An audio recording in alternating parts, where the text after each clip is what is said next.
Hi everyone. How is everyone? I haven't streamed in so long, so figuring out the setting up for this it just reminded me how much work this setting up is. So, but how exciting. Someone already in the chat. Oh wait, my camera sometimes does this thing where it tracks me. I really don't want it to track me, but I don't know how to turn it off. It begins. How do I think I have to do like this. There we go. Fixed it. No. Anyway. Hi everyone. Someone in the chat, as I was on coming on soon or whatever, already mentioned that the title was wrong. It said panty brushes instead of paintbrushes, which is possibly one of the funniest typos I could make on an art channel. So I fixed it, but I thought that was really funny. Thanks for pointing that out. Hi everyone. Hi everyone. Liz likes art, says they have a brew and a sketchbook. Yes. Perfect. Oh, and everyone who's here, please let me know if the sound's okay. I'm actually going to put some background music on as well, so please let me know if it's okay, if you can even hear it at all. So you guys are my assistants. Typo made my day. Yeah, this is what happens when you haven't streamed in a while. You make mistakes. But we're here, and I'm very excited. I'm so glad you're all cozy as well. I've got a blanket. I got this new blanket recently for my studio, and it's probably one of the best decisions I've made in a long time. Audio is low for you.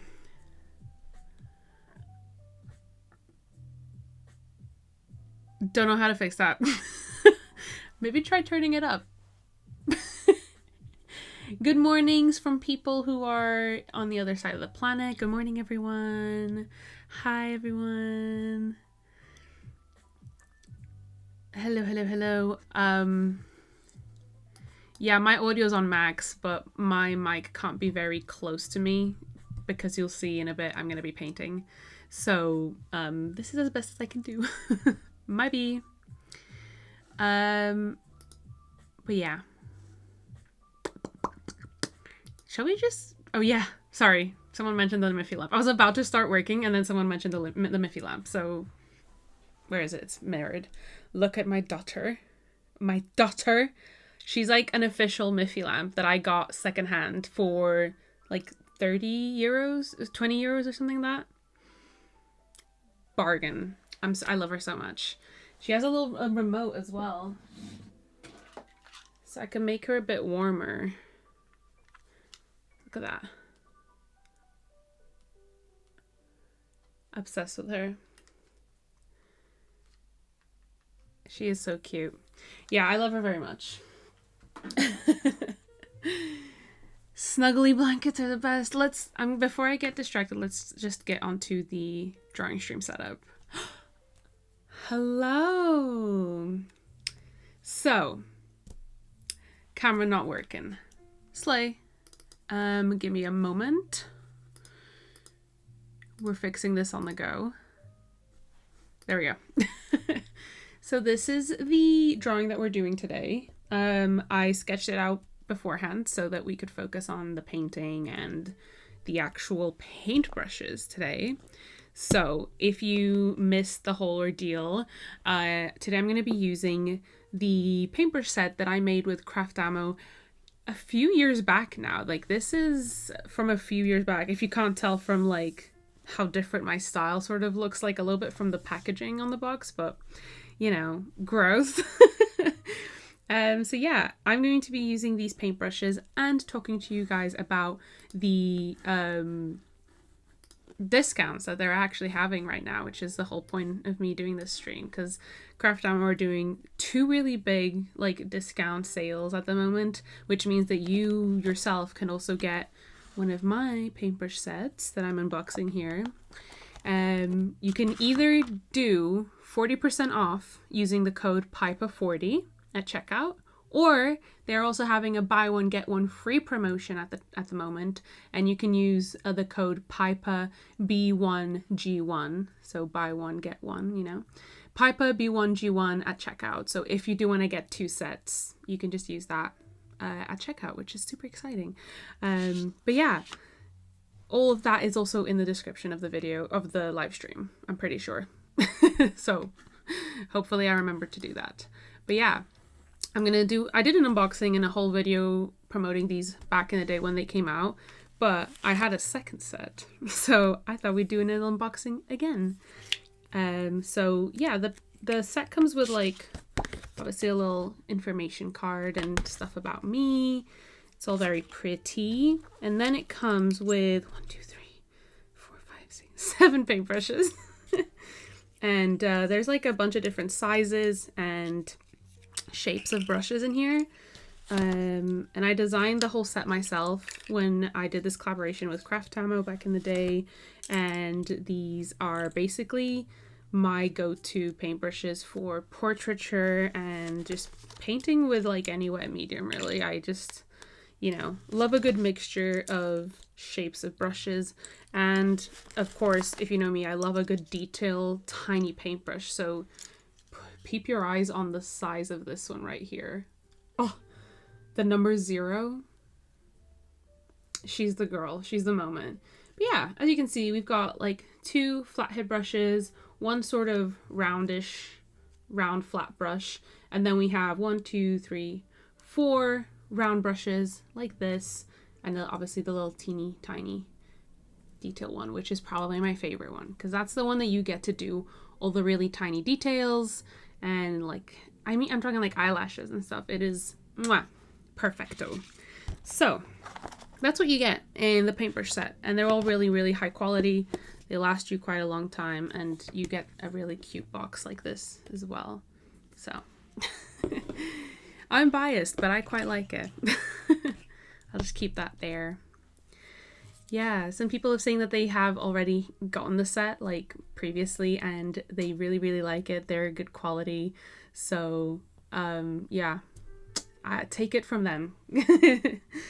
Love your nails. Oh my god, thank you. I just posted the reel on my socials yesterday of my wicked nails. You know, I'm really, really happy with these. I think I did a really good job. So thank you so much. I appreciate it. Oh yeah, someone mentioned the color fade on the bristles. Yeah, isn't it so cool? So I got to personalize like the whole set of paintbrushes. So it's got like, you know, my logo and all that stuff, like the color combinations, and then the bristles fade into like a lavender color, which is like so pretty. And I, you know, obviously wanted the whole set to be very based on my aesthetic, which is, you know, pastel colors and lavender. So when I got to do that, game over. But yeah, let's keep these over here. I have some water, as you can see. And for this specific painting, I'm going to be using gouache, just because we're live and gouache dries regularly fast. And obviously I'll be able to get more done with that. So I've got a little, got a little spray bottle, and I'm going to be spraying my gouache and trying not to get water everywhere. So hold on. I've also had this gouache set for years and they still work perfectly.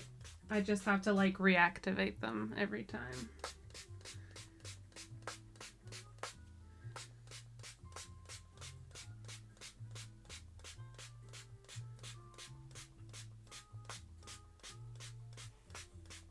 So, do you guys come here often?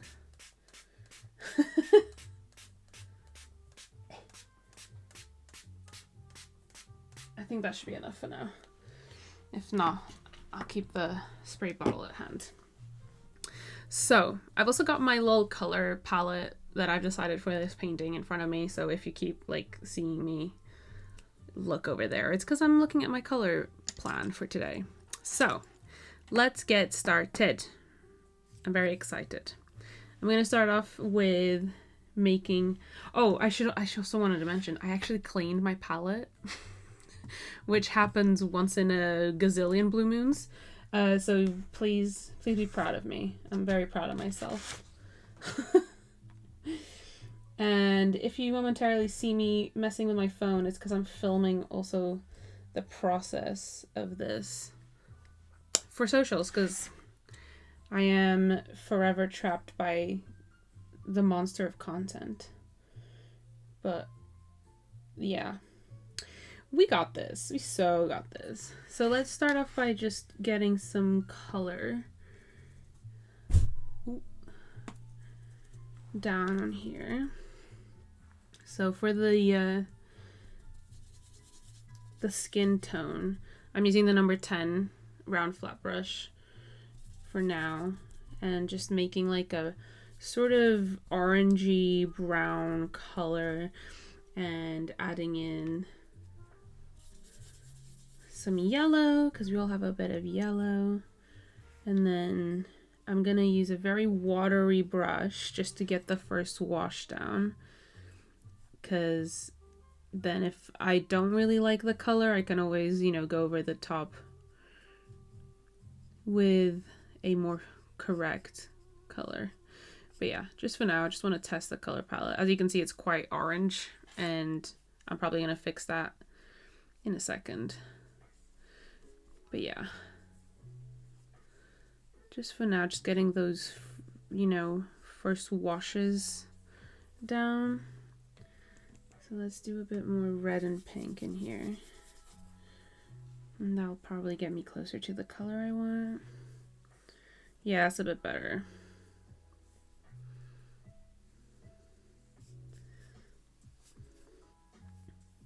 And whenever I work with gouache, I tend to go in very watery at first and then start building up sort of saturation with like more opaque, thicker bits of paint.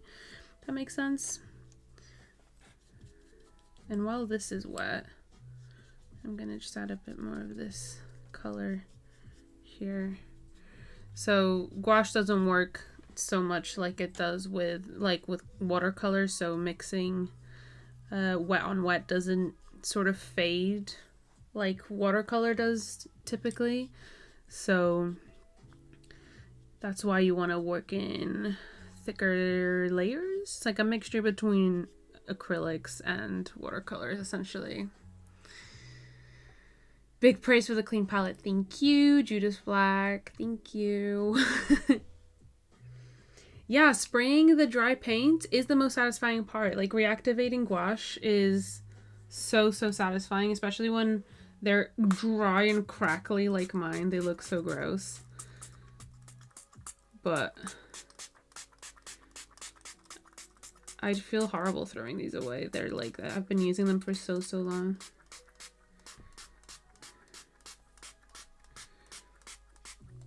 And I've tried using tubes gouache before. I wasn't as much of a fan, if I'm frank. So these jelly gouache are like, they've been my faves. So now I'm just getting some white. And I am going to begin sort of just placing some more paint down.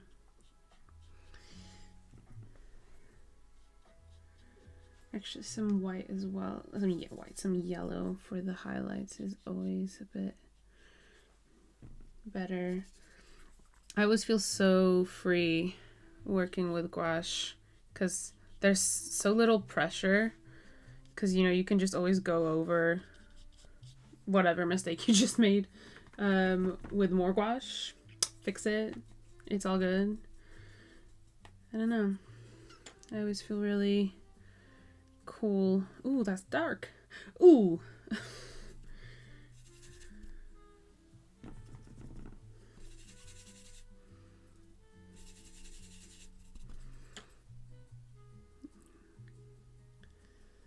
So that's why when I haven't painted traditionally in a while, gouache is usually the medium I'll pick up first, purely because of how forgiving they are.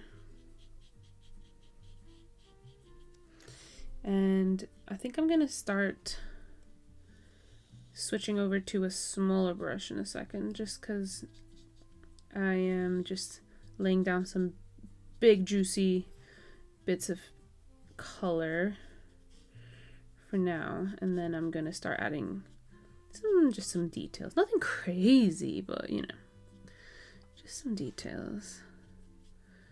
And yeah, with gouache as well, you gotta really trust the process. It will definitely look rugged and messy to begin with,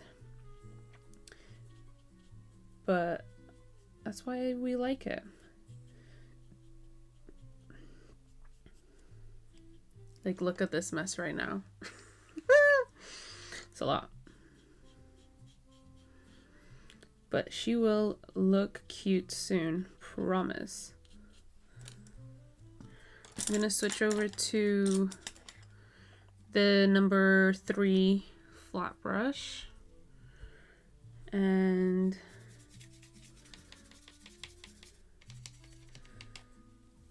just start mixing some of these really harsh dark tones with the mid-tones.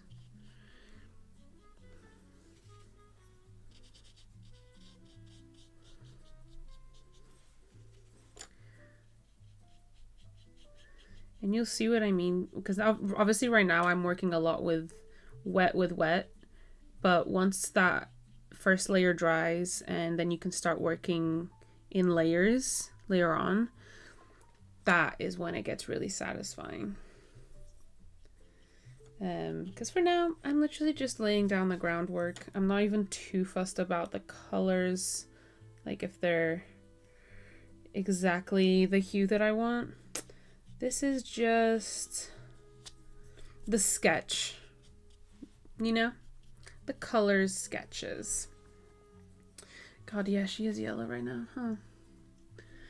It's okay. We can contrast that with some pinkier highlights later.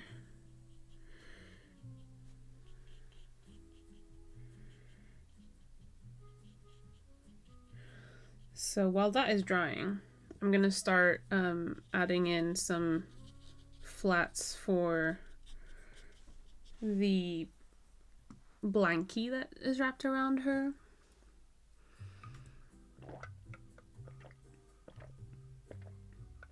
Dana Chu said, "You got that so clean it looks brand new." I know, I really scrubbed it. Like the palette, I went in and I don't think I'd ever cleaned it since I've owned these brushes. I mean these gouache. I had never cleaned it, so it was disgusting. But I'm really proud I like fixed that. So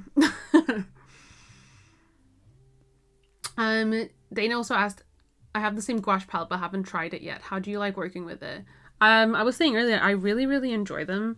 They're very fun, and the best part is that you can reactivate them so easily. Even after years of not using them, you can absolutely just add some water, spray them with a, you know, like one of these. It's what I use, and spray the heck out of them, and you can just reuse them. You know what I mean? They're super forgiving. So I really like them.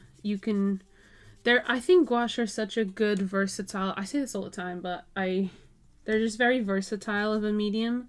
So if you are like a new artist and you don't yet know if you prefer, you know, wetter mediums or drier mediums, or, you know, you're not sure, gouache is a great way to explore those things because they are so versatile. You can literally use them in a similar fashion to watercolors, or you can use them more like as if they were acrylics. You can really mix the consistency of them to your liking, and they will adapt to that, which is super cool. So I think they're great, and you can have a lot of fun with them. And like I was saying earlier as well, they're very no pressure. because you can go over them so easily and just fix mistakes because of their like opaqueness and just how they mix with each other and stuff. So I like them.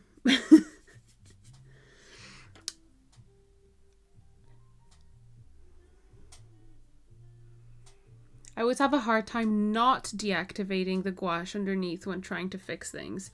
Yeah, I'd say that when you are trying to fix things, when you're working in layers with gouache, you have to make sure that you're applying thicker paint with less water on top of an already completely dry layer, because if you add water, it's just going to reactivate the paint again. So yeah, it is a lot of trial and error with that, and that's probably why you're seeing that. But it is annoying when you do that, I will admit. It's just making sure that you are keeping track of how wet and dry everything is. And even then it will activate some of the paint underneath anyways, but if the paint you're putting down is thick enough, then it should just completely cover up whatever is underneath it anyways. And also, as you can see, I'm making a lot of mistakes with getting paint outside of my lines, but that's okay because I'm going to be adding a background color anyways that's quite dark, so I'm not too worried about that. And like I said, right now I'm just adding that base color. This is going to be like a tartan, because I did a tartan theme in my bullet journal for November and it was really fun. So I think I wanted to do like a tartan blanket around her. How cute is that? Also, my camera is tracking me again. Maybe that's a good thing because I keep moving down. I don't know. We'll see. So, things are drying. Things sure are drying right now. So let's look at the chat. Love from Sacramento. Oh, hello. What a privilege this morning. Good morning. Gouache tips for first timers. Like I was telling people earlier, you definitely want to experiment with them a lot, because gouache behaves in so many different ways, always depending on water. Water is the changing factor of gouache. So using a lot of water to activate the paints and making them really, gooey, but then not using a lot of water when picking up the paint itself will make it sort of work like acrylic. It'll be very thick and a lot of opaque paint, but it will not blend as easily with other colors, for example. But if you then use a lot of water, they kind of work more in a watercolory or inky sense. And you can try working with that, like wet on wet, dry on dry. I think just playing around with it and playing around with the amount of water that you use with it, that's definitely the way to go.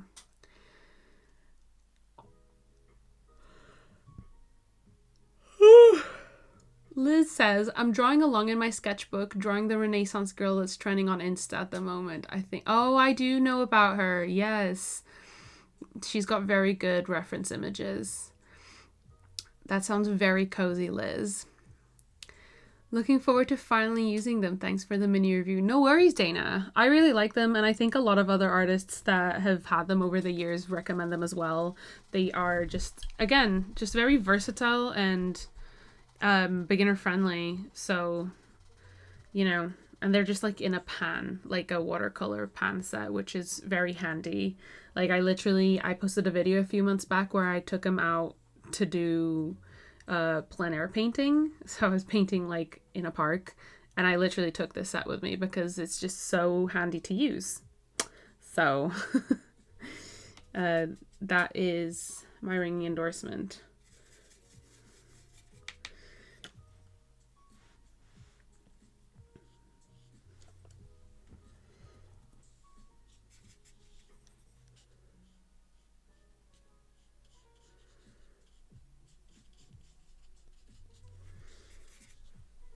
See, as you can see here on the hand, some of the bits were dry, so I'm just showing you sort of how you can just start adding bits of paint on top of areas that were maybe too dark or not the correct hue, and you can start adding like some blocks of color to start building your highlights or your shadows, etc. And meanwhile, I'm trying to figure out where to, there we go. There you go. So I want a bit more highlight here on this side of the hand, for example. So I'm just going in with like a very whitey color, like a pinkish white color. And just starting to add those highlights in like this. And it's okay, again, if it's not perfect, because we can go back in and blend all that later. And now that some areas on the face are drying, I can start actually putting some more intentional blocks of color down. So I'm adding a little bit more of a pink color to her highlights instead of that crazy yellow. What was I thinking? It's fine. And then adding highlights to her nose like this and blocking all of that in, adding highlights to her eyelids like this, and then we'll wait for that to dry. And then, you know, obviously paint always dries a bit darker than when you first put it down. So that's also something to keep in mind always when you're painting, is to, if you're working in layers, to let things fully dry to see the color as it actually is after you've put it down, because it'll probably look a little different after it is fully dry.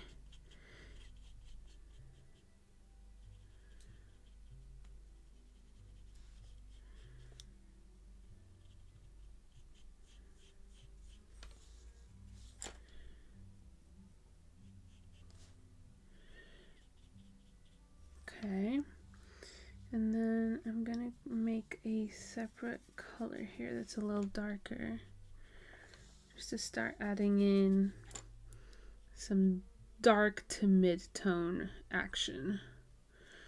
I wanted to change as well the direction of my shadows on the nose here, because I realized they weren't matching the direction of the shadows on the rest of the drawing, or the painting I should say. So I want the nose shadow to be going this way instead of that way, because I want the light to be coming from here, like from wherever she's looking at. So it means that this area of the face is going to be a bit darker. There we go.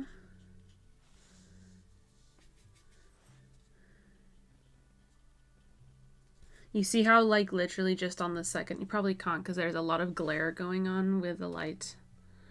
But as you can see from just the second, how do I do this? Just the second layer is already so much better than the first one. But it still has all those nice yellow undertones that, you know, we as humans all have, really.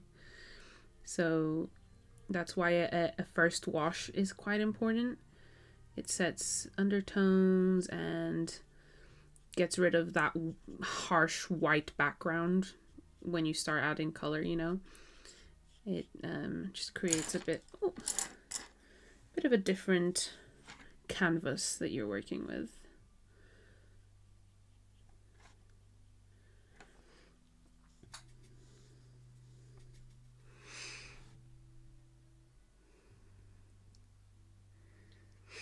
Speaking of painting in layers, I know you've worked with oil painting before, but have you ever tried grisaille painting? Your style would really work using that technique. I have never heard of that. Please speak on that and tell me what that means. I would look it up, but my phone is recording content. But if not, I will also look it up after the stream. I don't know what that is. I'd love to hear more about it. But yeah, I do love working with oils, and I actually have some plans of more oil paintings that I want to do soon when things sort of calm down work-wise, because one of my like resolutions for this year was to work more on some paintings, paint traditionally more, and obviously life and work got in the way, as it always does, and I actually didn't end up managing to do any. But, you know, I still have December to work on them, and so hopefully in December I'll have some time to work on some paintings that I've been planning, because I really do miss getting out my oils and painting with them. And I never want to leave things like that too long, because then you lose your sort of muscle, you know, your muscle memory of how to work with certain materials. But, you know, it is what it is. Hopefully in December, since I have a little bit more free time than I have had in recent months, maybe on some of the weekends I'll actually sit down and work on some oil paints. That'll be really nice.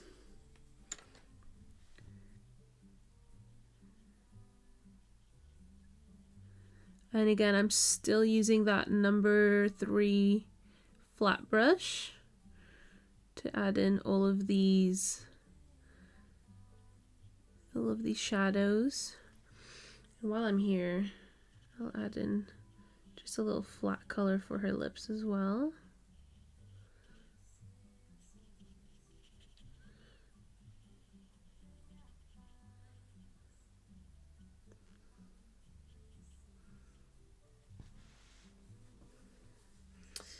And we're getting there. Oh, North 8061 replied, it's a technique of building up using just gray. And oh, yes, I do know what this is. And building up with color glazes. Really happy to hear you're thinking more oil painting videos. Yes, I do know about this. I just didn't know what it was called. So I've learned something today. It's called grisaille. Yes, I do know about this. And a lot of people do this technique digitally as well. You basically paint in grayscale completely and work on your values and contrast and things like that, and then use like color washes to add in color afterwards. And it sounds really fun, and I have always wanted to try that. It's just obviously quite scary, isn't it? So it'll definitely be something I'd love to try. Let me know if you'd be interested in seeing me like experiment with that on a YouTube video or something, because I never got to try it at, you know, at school or in art class or whatever. So it'd be definitely something very out of my comfort zone. But I think it'd be really cool. Especially as someone who, the drama. There we go. Especially as someone who struggles a lot with my values, and well, I don't struggle a lot, but I'm always trying to be very careful with my values, is what I should say. I think that would be a really cool exercise to try out.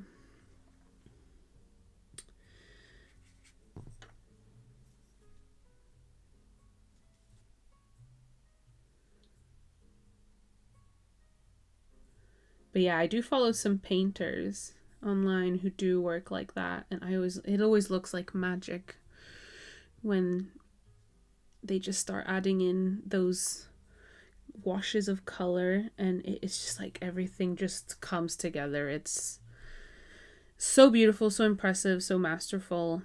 So I'd love to give it a try.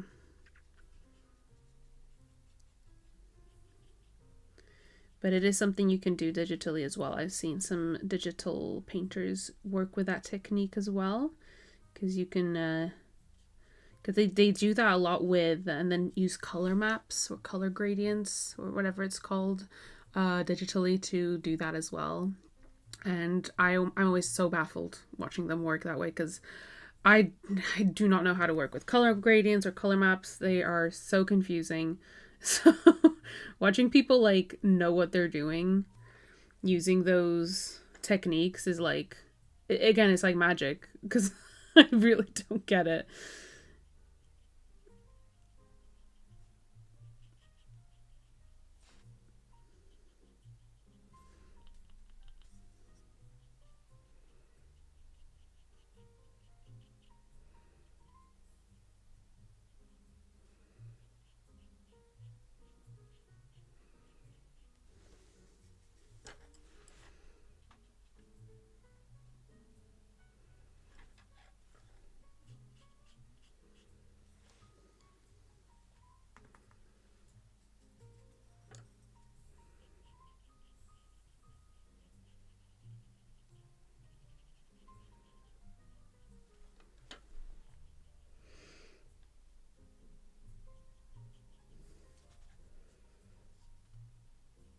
Sorry if I've gone quiet. I'm just trying to get the last few details of this layer good before I let it dry so I can work on a different area. So I'm locking in, I guess it's what the kids say. Okay. Alright. I'm happy with this layer. I'm gonna let her cook. I'm gonna let her dry for a bit. And then we will come back to you. While that is drying, I'm gonna add some more flats that are missing.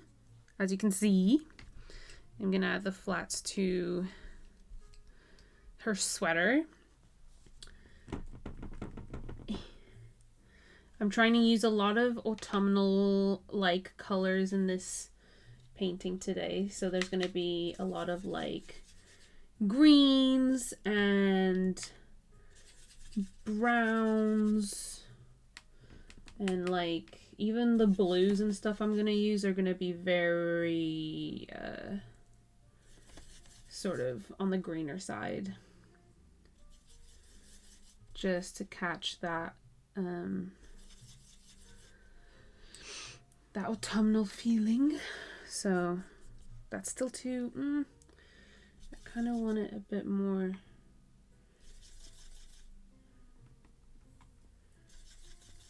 this.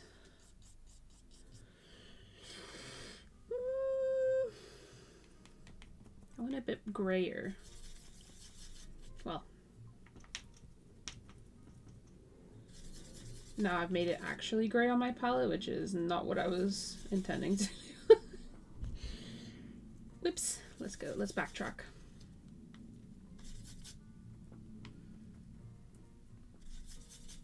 There we go. That's sort of it. It's a bit dark, but it is the vibe that I was wanting to go for. But it's okay, because then I can just add lighting on top of it.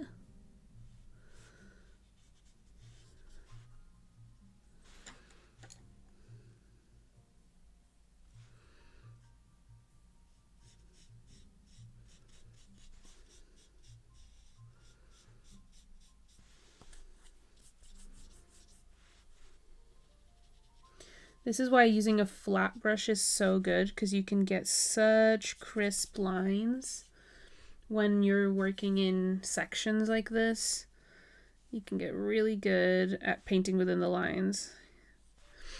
That's why I had to add like 2 of these in the set, because they're just so invaluable. And if you're someone who likes to work with very like geometric shapes, even in rendering, it's just the perfect way to add that sort of style and texture. You could even do some cross hatching with paint. The sky is your limit.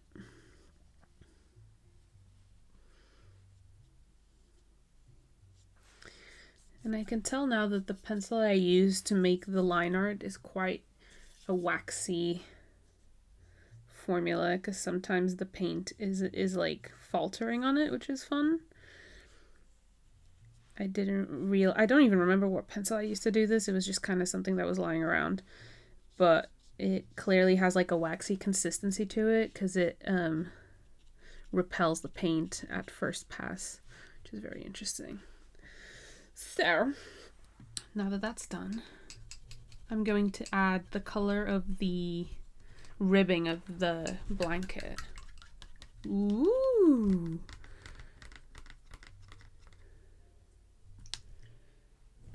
Just cleaning this green off since we're fully changing colors. Very interested in watching a video like that because I'm not sure I understand this technique. Yeah, it is confusing. Like even for me, like I just like I just mentioned, it's quite confusing, but it's definitely very, very fun to watch. It's probably the pinnacle of trust the process.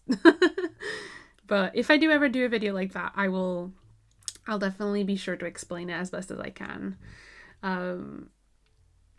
Another Pypah creation. I feel the beginning of a second coloring book or art print on the way for soon. Oh, that's so cute. Yeah, this is actually a sketch that I've had in my sketchbook for a while that I never got around to coloring or, doing anything with.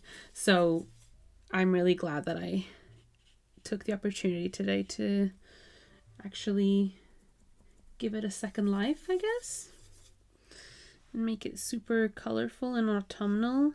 When I say I've had it in my sketchbook for a while, I've actually had it in my sketchbook for a year now, because I'm pretty sure I did this illustration around this time of year last year when it was also getting into cozy season, etc. So this has been a year in the making, this illustration.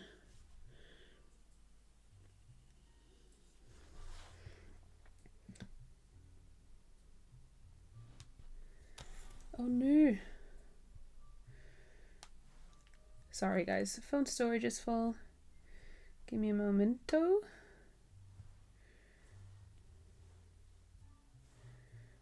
Okay.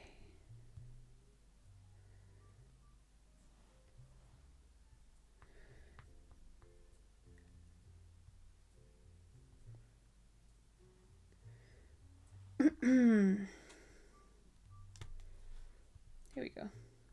Fixed. What was I saying? Oh yeah, I did this sketch last year during cozy season, and now I get to actually add in all the cozy colors. Isn't that fun?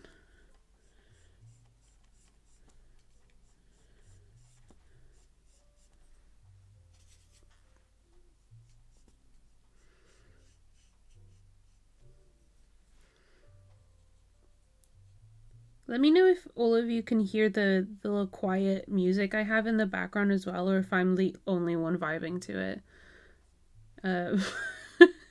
I'm so bad at knowing volume levels for streaming.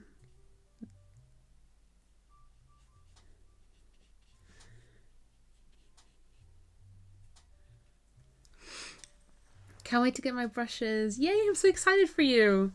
They're a really nice set. They really are. I'm gonna put them right there. I know I designed them myself, but I do genuinely use my own paintbrush set all the time. Because I obviously made them like as if they were the perfect paintbrush set that I could possibly ever have for myself. So obviously I enjoy them. But I'm really glad when I hear people say that they also enjoy using them a lot. So, makes me happy. Cool. That's done. I think the blanket is all dry, which means I can actually get out well, it's the same brush, but I'm going to do the tartan color now. How exciting. For that, I'm going to make just like a nice watery sort of this color. I really should have a swatch sheet. There we go. Yeah, that's nice. And I'm going to use quite a lot of water on this so that then I can actually create the sort of tartan pattern that I'm trying to achieve. And this is going to be fun for my brain.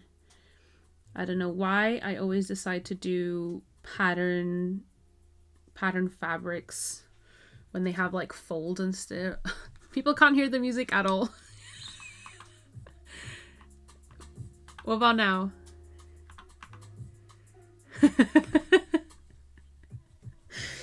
I'm glad that I'm the one who's just been vibing out to this music this whole time.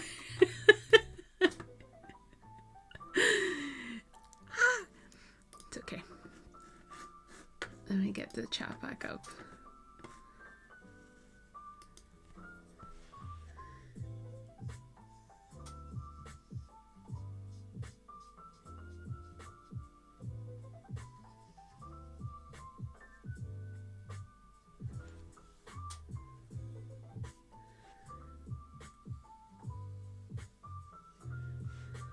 So just to give you the vision here, I'll show you what this is gonna look like. We're then gonna get this like that. And then like that. And then I'm gonna add a darker brown on the intersections. There it is. Thank you guys. Thanks for letting me know. Yeah.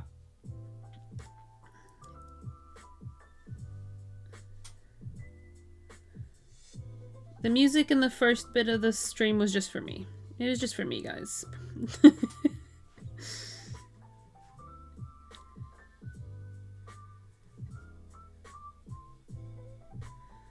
And there is the gingham. Not really tartan, it's more gingham in it. But that's the vision. This is the vision. Do you see the vision?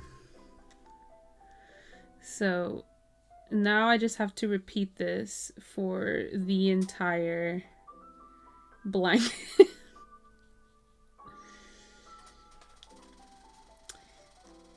Also, if you can hear like some strange noises in the background, it's probably my heater.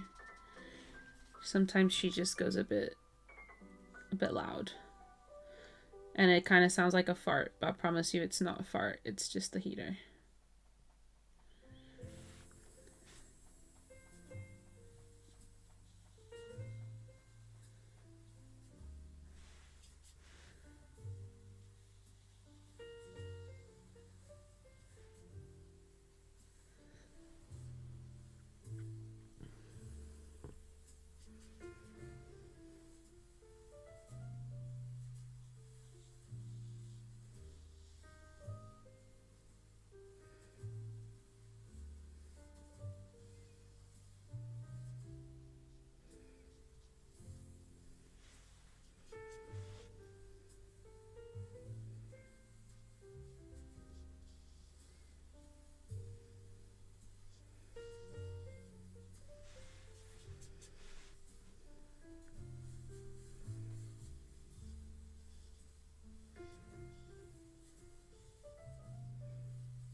I have to lock in so much when I do fabric work like this, because I have to keep track of the direction of the pattern, but also keep track of any folds in the fabric that can obviously change the direction of the fabric. It's a nightmare, and it's every time I'm the one who does it to myself, and yet here we are.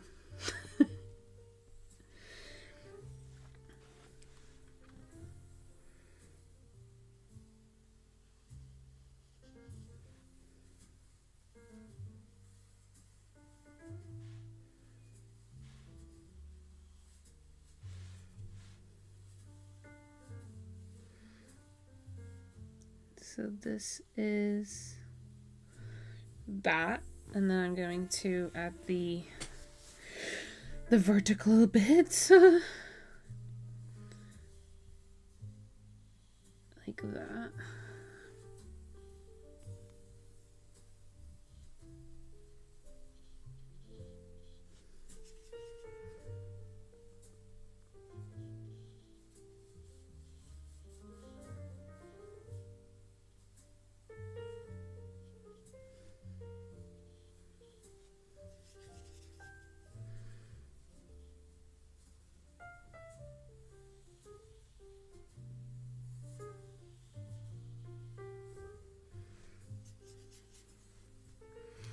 Hi, Sophie.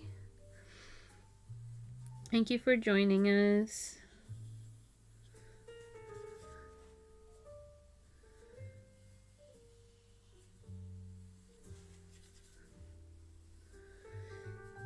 This one is a tough one.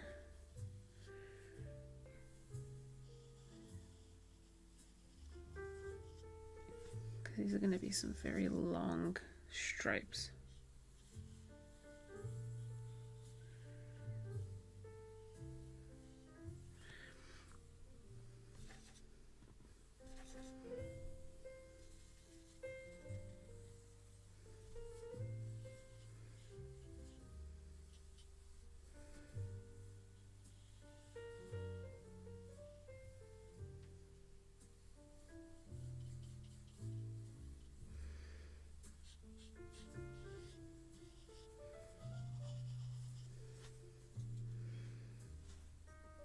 And then I'm a bit lost, but I'm sure I'll find my way. I think this goes there, and I think this goes there. There we go. That sort of makes sense.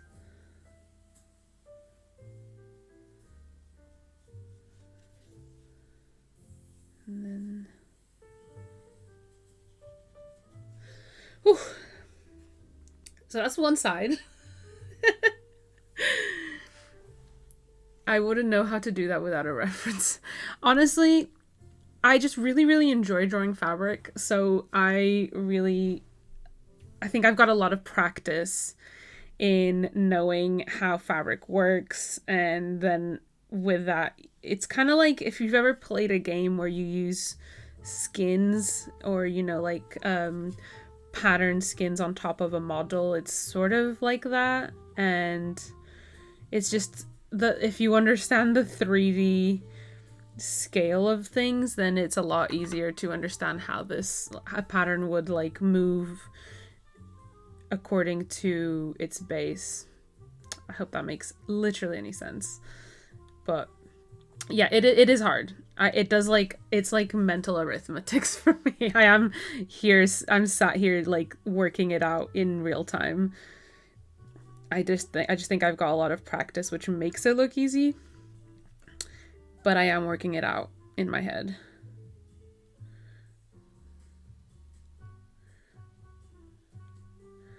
But I have used a lot of reference in my lifetime, which also helps, of course.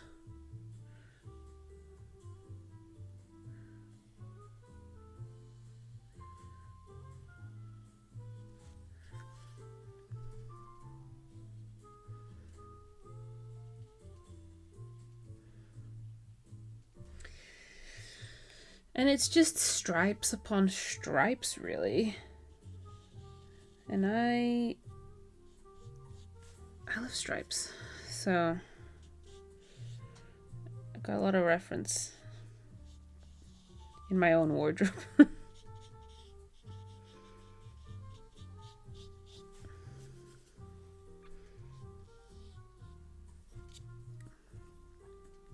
So relaxing to watch you focus. Oh, thank you. I always worry that when I get too focused, people will be like annoyed that I'm not engaging. But I'm glad you find it interesting when I'm focused. Just know that I'm doing like maths. It's like that lady in that meme who's doing like mental maths. That's me right now, trying to figure out this pattern.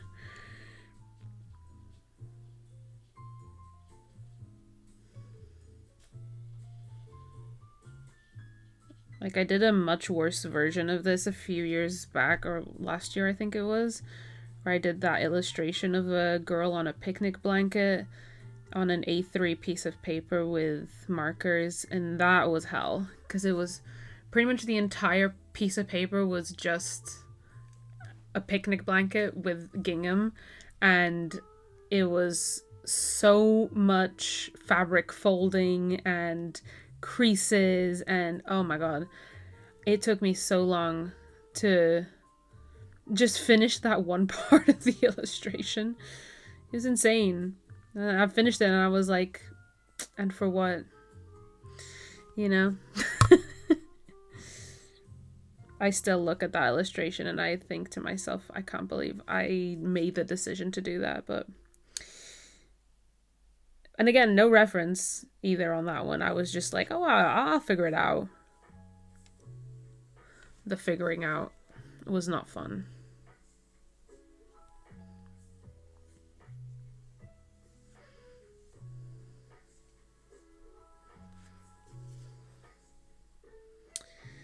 We've had a bit of a problem here where the gingham is a bit confused, but it's okay. We'll make it work.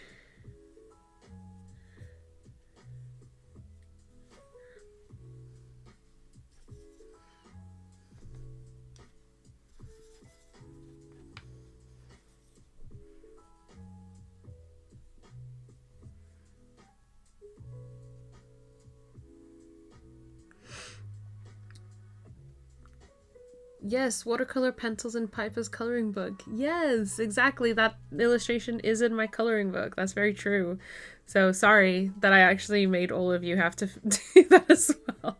At least I think I included the gingham pattern line art in the illustration, so you don't have to do the worst part. You get to just do the fun bit, which is coloring it in. But that is very true.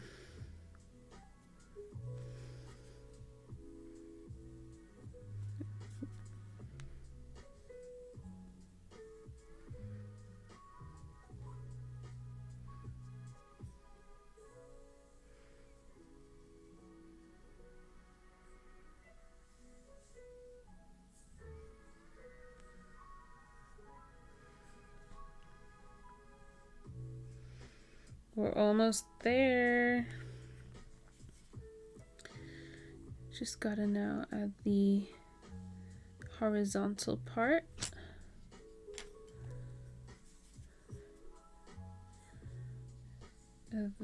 Ooh, it's fine. Just think about the background. There's gonna be a background. It's okay.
Okay.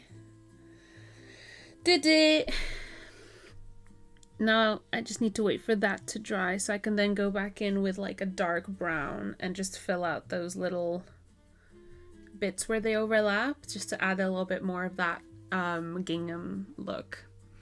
So now that that's done, I'm gonna go back into the skin and start adding some finer details. So I'm gonna go in with the number 1 detail brush and gonna get some darker browns up in here and some cooler browns as well, because since we're starting to work in shadows, things that don't have light touching them tend to be on the colder side in terms of color. So that's why you'll see, you know, more bluish tones or things that look less brown and a bit more gray in areas that are darker. And that is also a really great way of creating illusion of values with color. Because these are just things that your brain just like knows without you knowing. You know what I mean?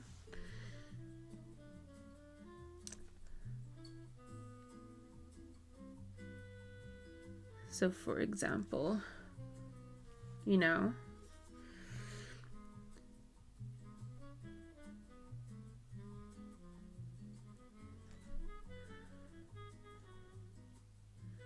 so I'm going to start adding all these thinner details like the crease of the eyelids, and even adding in any lines that have gone missing from obviously adding in paint. Because gouache is opaque, it sometimes covers up your liner. That's okay, because you can always usually see a little bit of it, so you can always just go back in and make those lines a bit more visible again.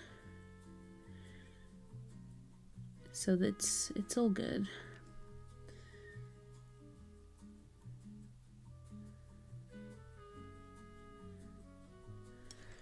Oh god, adding lines like this is really just my favorite part of painting. It's like when all these details come back and it doesn't just look like, you know, I just scribbled a bunch of colors on the page. It actually looks like intentional shapes. It just like makes me so happy. And these are probably not even going to be the last like final version of these little detail lines, but it gives you that like push to keep going when, you know, when you're hitting that sort of rock with trusting the process. It's just that little pick me up that sometimes you need halfway through a drawing or painting in this case. So I enjoy this step a lot.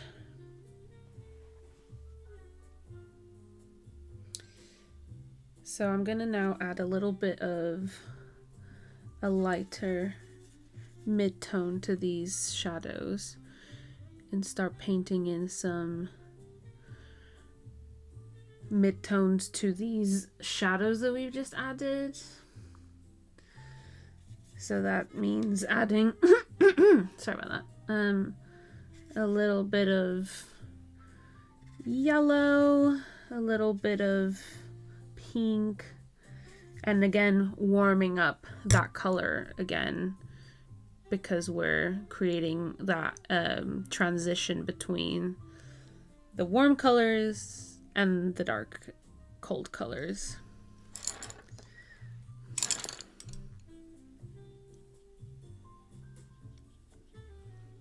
And here we're working with a sort of wet on wet again, because I'm wanting to blend these shadows with these mid-tones. So I know that I'm gonna need them to be not particularly wet, but not dry. Sort of between those two states, so I can blend them, but not have it being a puddle of color, you know?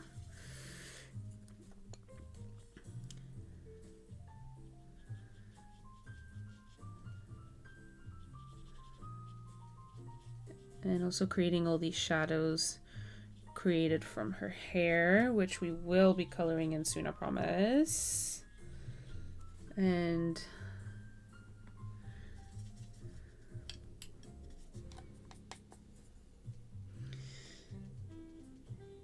then just adding a little bit of shadow and some like shape to her nose bridge, so it's actually has difference in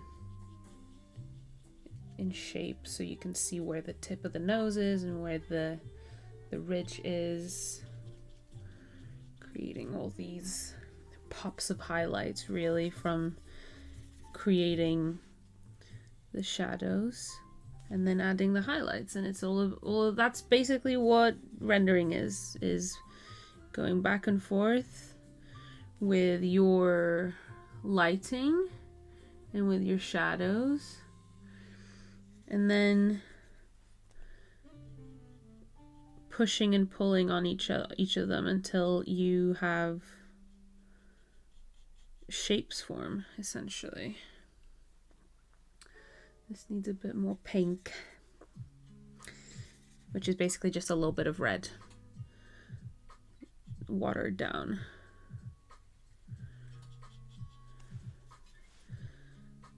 So then I know we have our nose shadow here, which is going to be quite dark to begin with. And then I'll get to blend that out later on.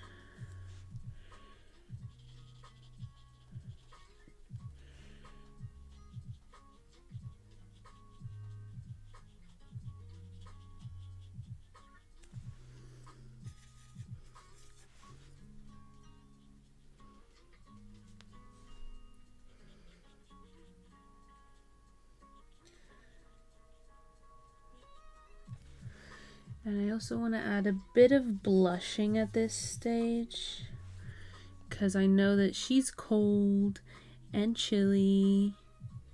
So I'm going to be adding a little bit of just like pinker tones to her cheeks, tip of her nose, you know, areas that you tend to flush.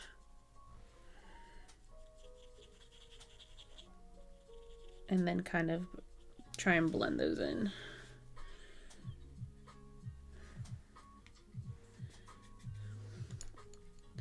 And I'm going to be doing the same to her fingers as well, because a tip for blushing is basically any area where you have thin skin. So the tip of your nose, your knuckles, your fingertips, those are the places that you want to be adding blushing or anything of the sort, because that's where your skin is the thinnest.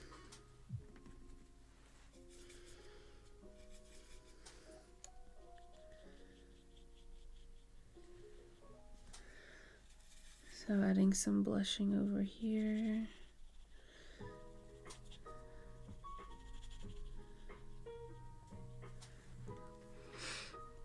And I know you can't see much right now because it's still a bit wet, so that it's glaring off the camera, but as it dries, you'll be able to see a little bit more. That's what I remember from being really hard streaming with paints, is that you can't actually see anything for a lot of the time because of the lighting. It just glares straight off and you can't really see anything. But then you get a really cool transition of seeing it sort of appear, I guess, as it dries.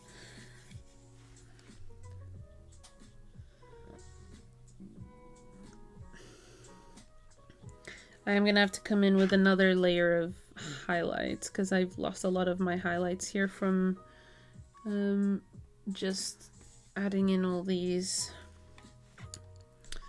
you know, blushing and things like that. But I'll wait until this layer is a bit drier to do that. I'm just adding some shadows to some areas that I haven't gone around to, like here.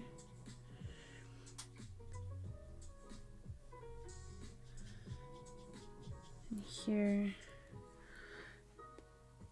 And let me check the chat while it's...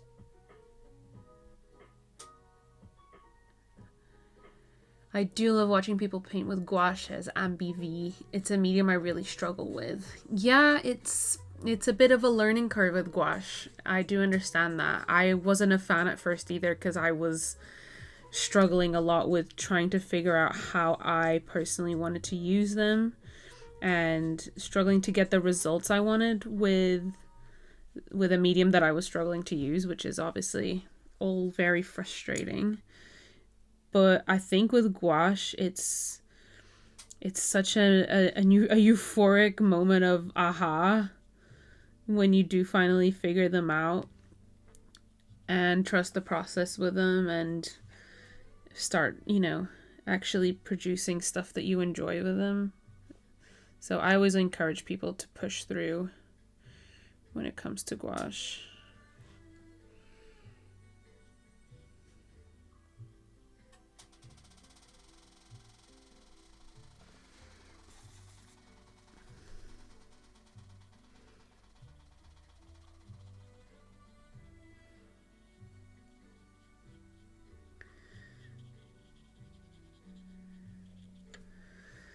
I also do want to darken these lips a bit. They're a bit too this and that for me. So I'm just going to add a bit of a darker color to them.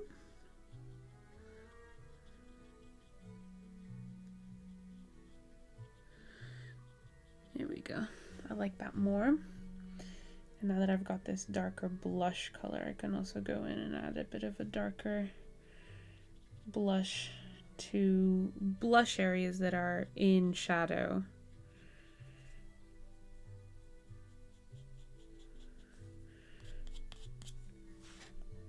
And then wait for that to dry.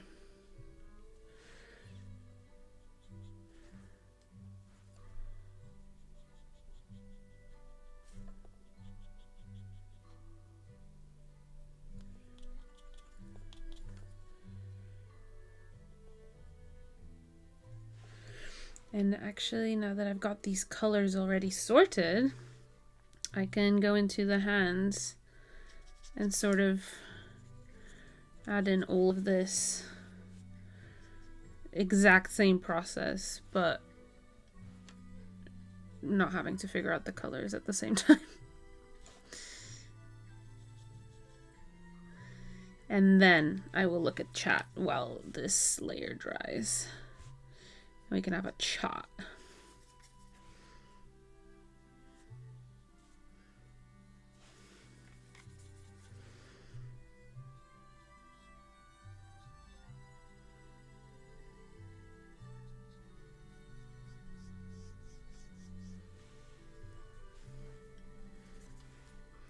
Add a bit of shadow, cast from the blankie that she's holding here. Like this.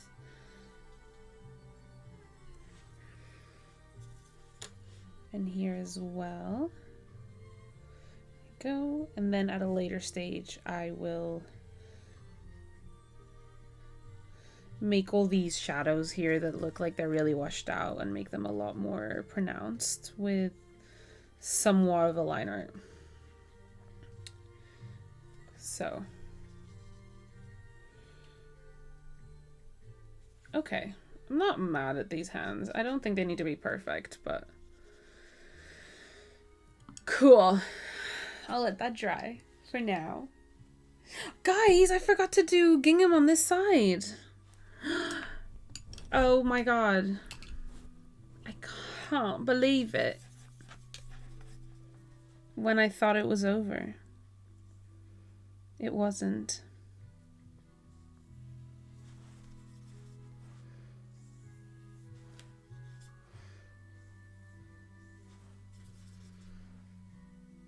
It's okay. We got this.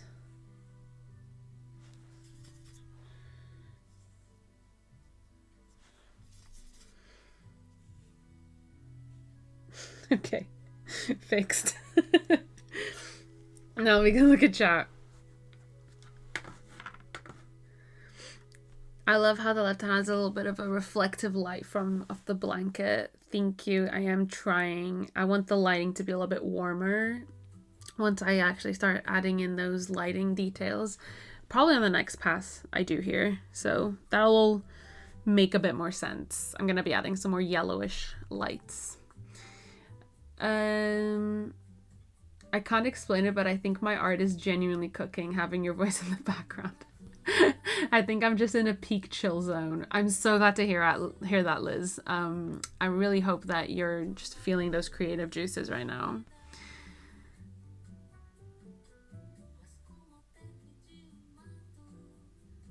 The kingdom strikes back. It does. I thought I was done. But it isn't. It's okay. I'm going to actually, now that I've had to pop back into the gingham, I'm going to take this moment and just add in that final bit of color to the gingham to make it, to finish off the pattern really, so I don't have to worry about it anymore. And you'll see what I mean as well.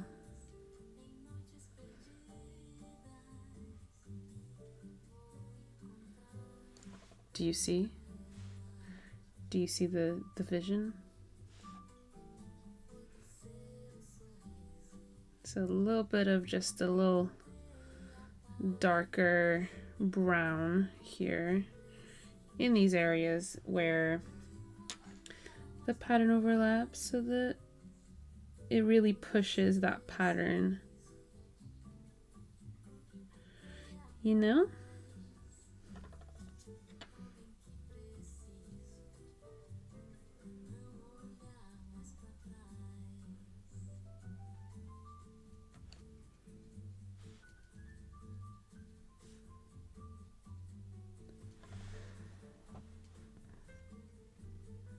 Are your brushes in shop already? Yes, they are available at the link in the description of this live stream, and you can get them with 2 different discounts at the moment. So they're not on my online shop, they're on Craftamo's website, and you can get them either with the code Pypah40 to get 40% off, or if you wanted to get 2 different brush sets, they're actually doing a buy one get one free sort of promotion at the moment, so you can use my code PYPAHB1G1 at checkout and you'll get one extra set for free. And again, the link is, or should be, in the description of this live stream, but if it's not, you can just go to craftamo.com to browse, because they have a lot of other incredible brush sets by other amazing artists. So, you know, this buy one get one free promotion that they have is amazing, because you can literally just get another set for free and try that out without having to pay for that extra set. It's awesome.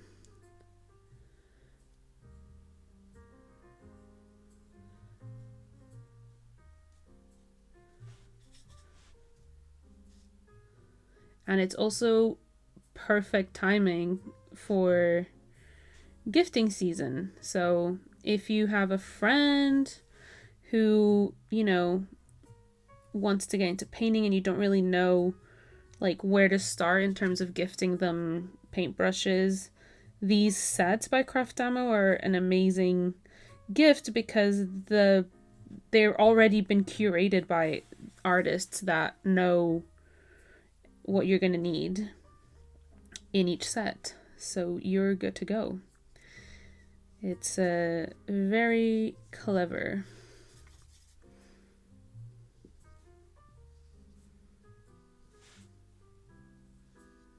And all these patches that you're seeing that I haven't painted yet on the blanket, they are going to be just some sort of like bits of color. They're just going to be like colored patches, because I think that would look really cute. And I just thought it was a really cute way of injecting some more autumnal colors in this blanket as well. Maybe it's like a blanket that she's had for so many years and she doesn't want to like throw it away every time it has like a hole or a stain on it, so she just keeps patching it. I think that's a really cute story for her. We all have our little emotional support blankets that we would do anything to not have to throw away. So I think I probably have 3 emotional support blankets at this point. So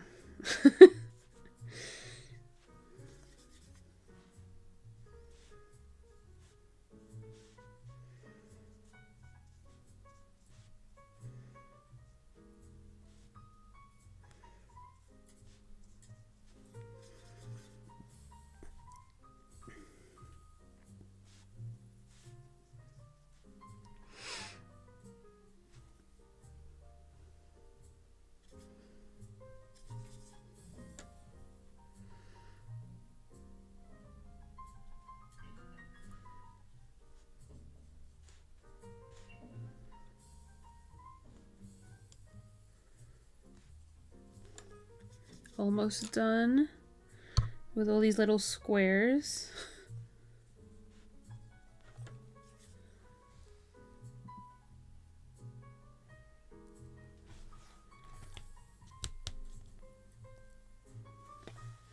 Sorry about my phone being in the way, but just trying to get a nice angle of me finishing this pattern. And then when I post the process of this, you guys can say, oh my god, I was there. I saw her go nonverbal and do this gingham pattern live.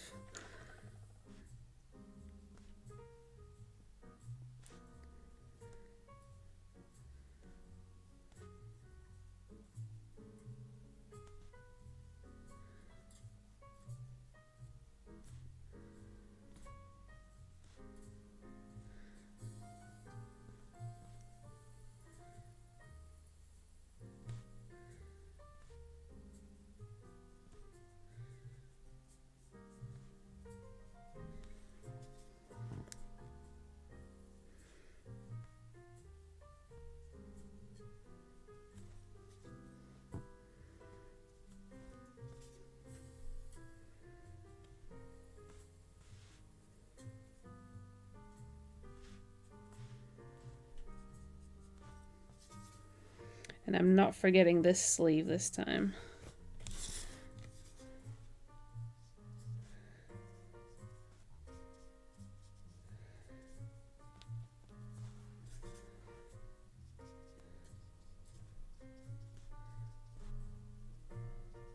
Ta-da! Ta-da! Hi, hope you're doing well. Hi, Wild Kimby, I hope you're doing well as well. I am. I've got a blanket. I've got my paints out. It's all good. I am having a wonderful time.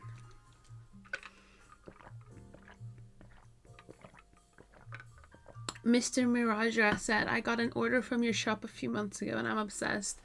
Thank you. That's so kind. I'm really, really happy that you enjoyed it. I'm really happy.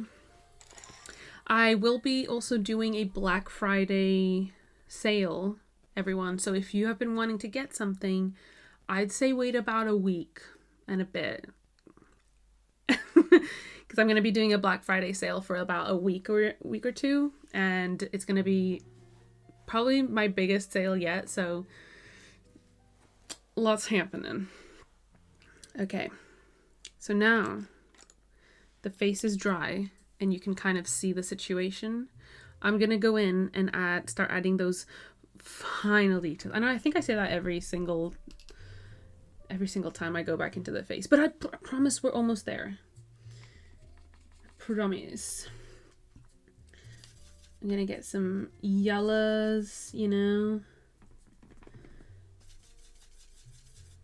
Make a little nice highlighty color.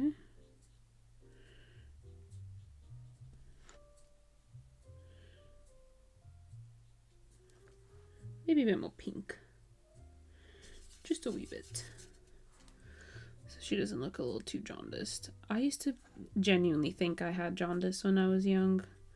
I've always been very yellow toned. And it was especially bad when I was a teenager for some reason. So and that paired with my OCD, not a good combo. I kept asking my mom all the time if she would take me in to get like, I don't know, the jaundice test. I don't even know. Yeah. Things that you didn't know were OCD until you got diagnosed with OCD. Am I right, friends?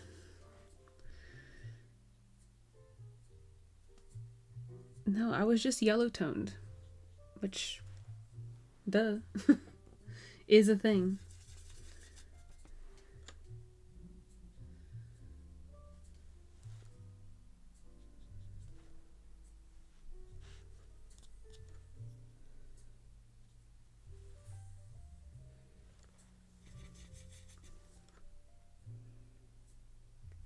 So I'm taking advantage of the fact that I've re-wet this area now and adding some blendy strokes just to blend these new colors that I'm adding in. And again, they're sort of humid. They're not wet, they're humid. So I'm not introducing like completely new wet patches of paint. I'm just sort of using the reminiscences of a wet paintbrush and using the leftovers to create blends. Does that make sense? I sure hope so. And adding in all of these final shadows that I might have missed to begin with.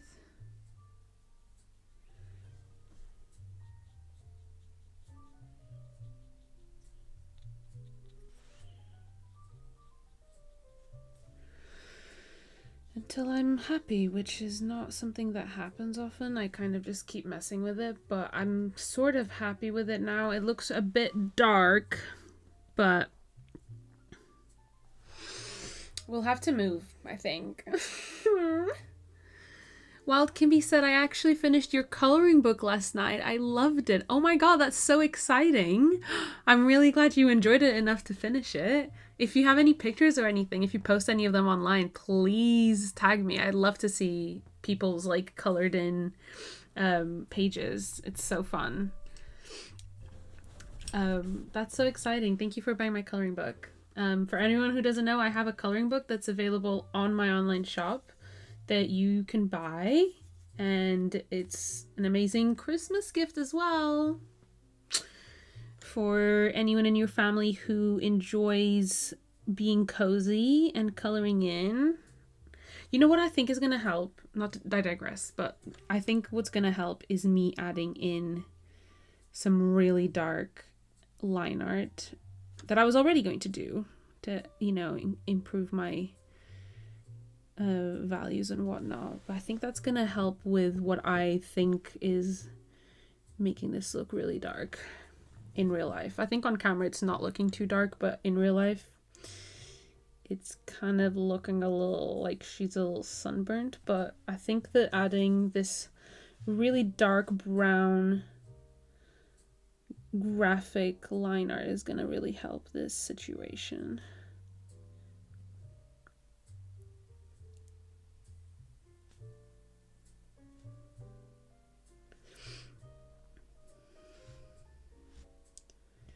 So this is when the detail paintbrush comes in. We are doing number 0 detailed paintbrush, and this is the magic right here. Adding in these lashes, adding in, like when we get onto the hair, you're gonna see she shines in that moment. But you can literally add bottom lashes, nice thin tapered strokes. Oh, I wish I could zoom you in to show you, but it is everything.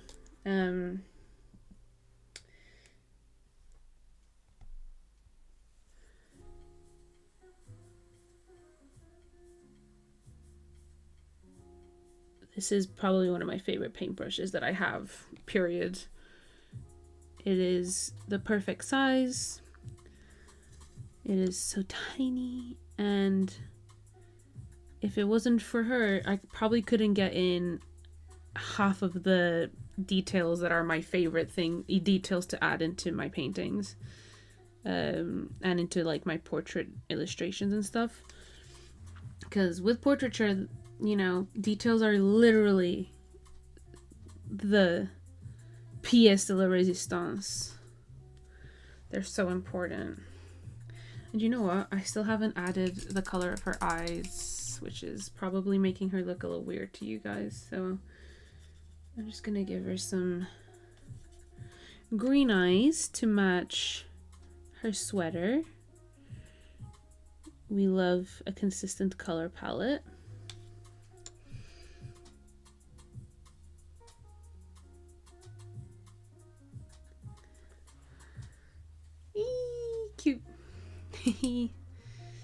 And I will go back into her eyes to add some more color and stuff. But for now, I'm just getting in these details that are gonna get me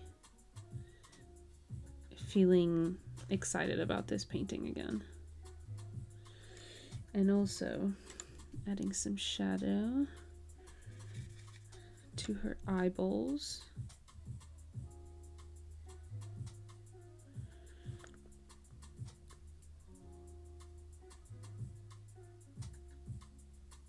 Here we go.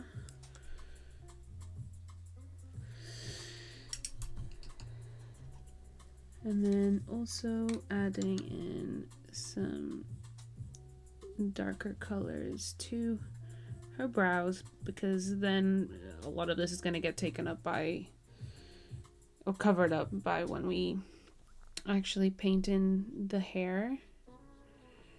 So I'm just adding as many details as I can now, so that then I don't have to be going in, you know, in between hair strands and not trying to add detail to an impossible area.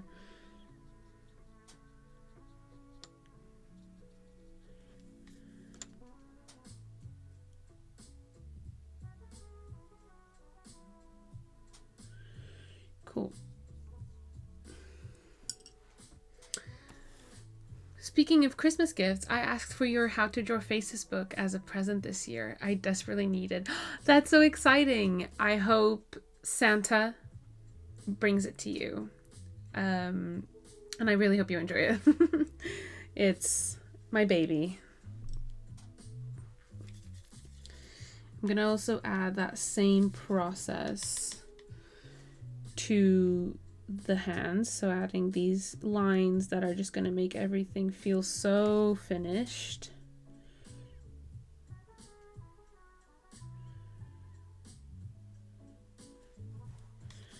And I think for you guys as well, it's going to actually make things look like you'll actually be able to see a lot of these details finally, because I think just from the fact that it's completely pitch black at 4 p.m. in England and I have to use artificial lighting, probably makes it very hard for you to be able to see half of the things I'm actually doing here.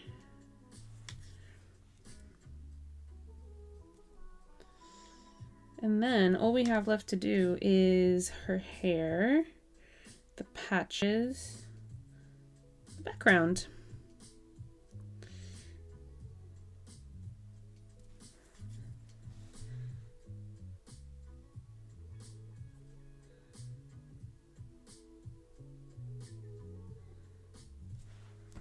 You see? The line art is like the sexiest bit.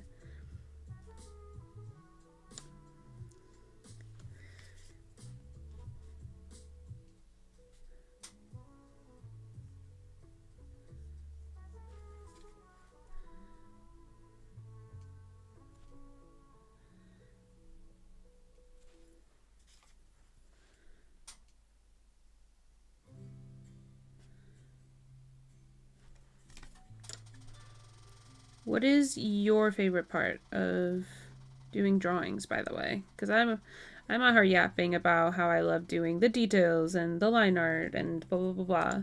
But I'm really interested in knowing what your favorite part of the process is, of whatever it is that you make. I'd love to hear that.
Oh, someone said, Yurino said watercolor painting for sure. Love watercolors. Good answer. Jaslyn's art said, sketch is my fave. Color makes me nervous. That is so valid. Sketching is so freeing, and then I think there's a lot of pressure, isn't there, when you have to then turn that sketch into something and like add color to it. It feels like you're gonna ruin it, but I promise you, you won't. And the good thing is that you can always start over. So, but I do get that. Adding color is very scary because it's like that final bit of like making something that was in your head into a real thing. And to some people, it can be quite scary taking that next step. Gotta love the rendering side of it, like when the color theory starts coming together. Yes, Liz, yes. When the colors start doing the thing, and sometimes, especially when you're doing it and you don't even realize that you're doing it, woo! That is an amazing moment when things start coming together and you actually start seeing your growth as an artist like happening automatically. Something that you've been working on for a while, and then all of a sudden you're doing it without even realizing that you're doing it. That is such a fantastic feeling. And rewarding as well.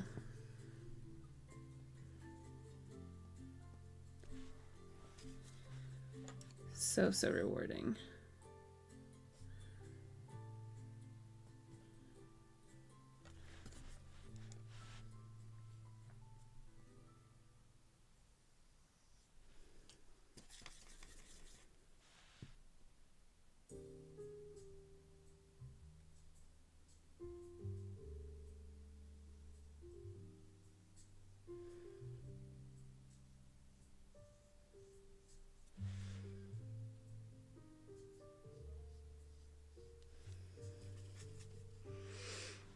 I love these colors. Thank you.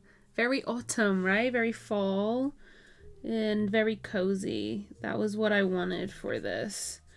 Because I don't know where everyone is, but right now, where I'm living, there's a huge storm passing through, which means I am very comfortably and happily being cozy at home. And it's very scary outside. And generally very cold. We're getting hit with a cold spell now. I think they're saying it's gonna snow as well next week. So I'm getting into full cozy mode. Like, don't talk to me. I'm not leaving the house unless I need to kind of vibes.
Okay.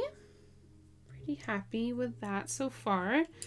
Now I'm going to just fix up her eyes because I want to make sure that all of the skin and stuff is done prontissimo and I don't have to like go back in there again. So adding in some brown and some dimension to her irises. And then I'll add like the final, you know, pupil area bit and some highlights. And then I can like freely move on to the hair knowing that I won't be wanting to come back in to... Oh yeah, I also think I had some freckles in this sketch. So I'm gonna add those now. There you go.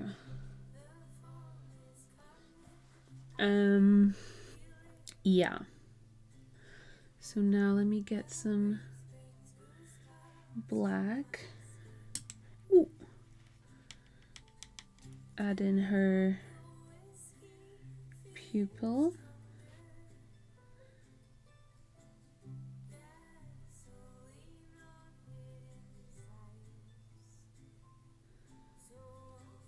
And I'll also use this black to just add a bit more dimension and darkness to her upper lid. There we go. And then I'm gonna grab like a nice greenish yellow just to add a little pop, a hint of yellow to her green eyes on here. Because I have green eyes and I know that some areas in my eyes it looks like I've got like bits of like yellow and ochre, so just adding a bit of that there. Cool. And now we can go onto the hair. So let's go.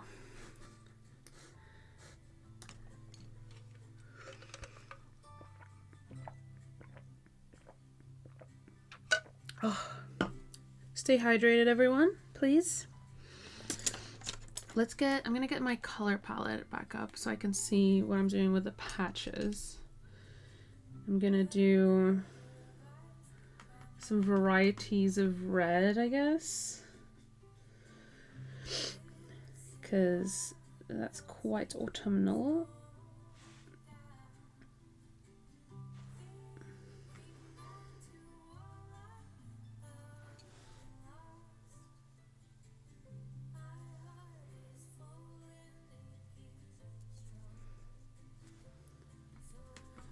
So that there and there. I'm so bad at filming for content. I get like sucked into the process and then forget to film completely. If you knew the amount of like process videos or illustrations that I've started filming and then completely forgot to film the process for, and then it was just finished. It's a lot of them. It's definitely one of the parts of my job that I don't particularly love too much that has become a part of my job. So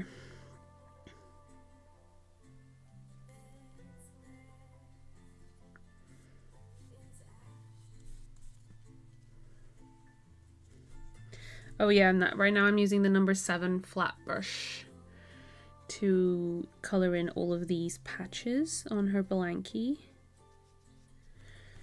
And again, it's just the perfect brush for adding like really straight, perfect lines. There's just nothing like it. And then I'm gonna make this sort of like brownish purple color.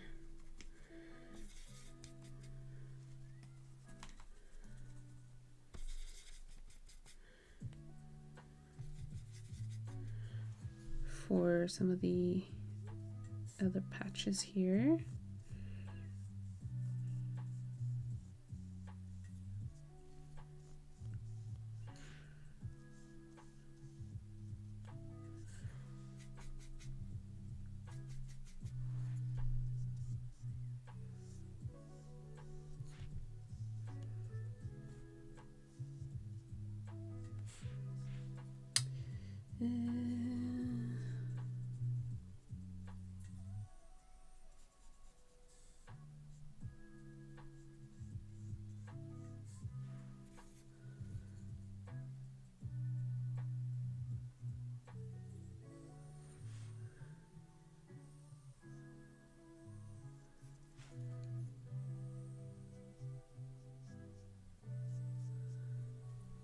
And then I'm using some, again, coming in with that dark green.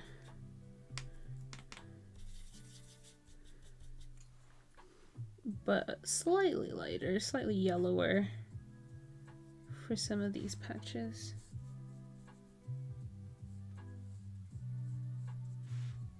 Again, bringing that green in from her sweater, from her eyes. And creating a consistent color palette. So now I'm gonna actually start adding those little highlights that I mentioned on her sweater that I completely forgot until now, because then that's gonna make it a lot easier to add in the ribbing to her sweater.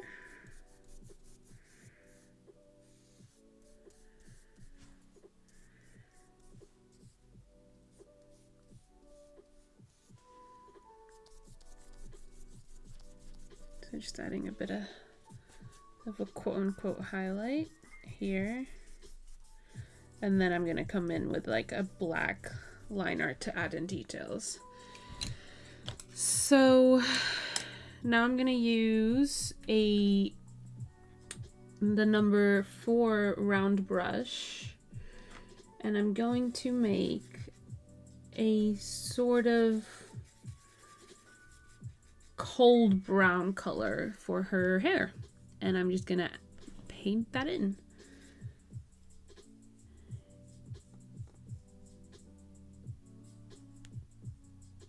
And again, these round brushes are perfect. They're like pointy and perfect for adding really thin lines, but then, you know, obviously filling in some much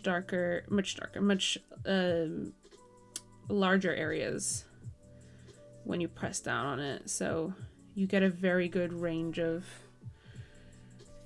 thickness with these, which I love.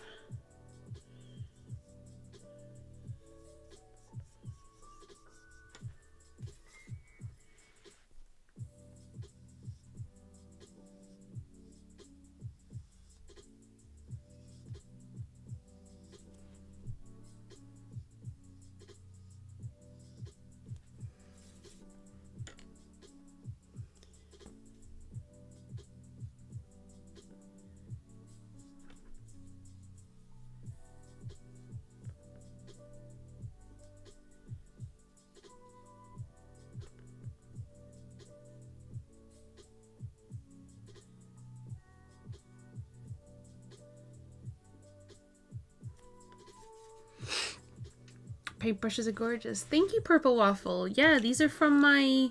Ooh, they're rolling around everywhere. This is from my Craftamo paintbrush set that you can get right now at the Craftamo website, with 2 different discounts that you can find in the description of the live stream. You can either use my code Pypah40 to get 40% at checkout, or use my code Pypahb1g1 to take part in their buy one get one free campaign that they have going on at the moment. So you can actually get 2 paintbrushes, or 2 paintbrush sets, I mean, for the price of one, which is the kind of deals we're all here for.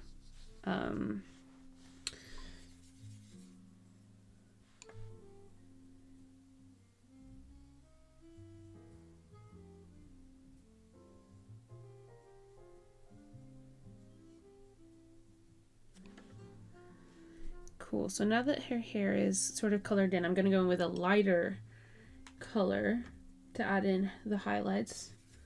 And this is just my sort of favorite way of adding highlights to hair is just, I mean, lighter than that, obviously. Please. Just going in like this, adding in a little streak of light. Like that. And there you go.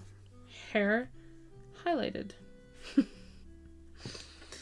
And if I don't like how light it is, I might go in later with a even lighter color, but I'm pretty happy with that. Now, I'm gonna go in and add just the color for the, to be fair, I probably should have done this before, but the color for the inside of her blanket, which is a different color to the rest of the blanket, and I'm gonna be doing that the same color as the background. So I'm actually gonna mix in the background color now. And I think that's kind of it. It's just like, I want it to be like a dark teal. And I think, well, swatch sheet. Yeah, that's sort of what I want. Maybe a little lighter.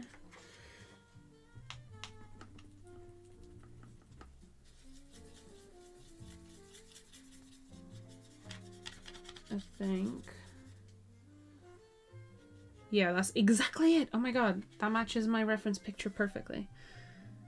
So this is, oh, look at that color. I'm obsessed. I love this color.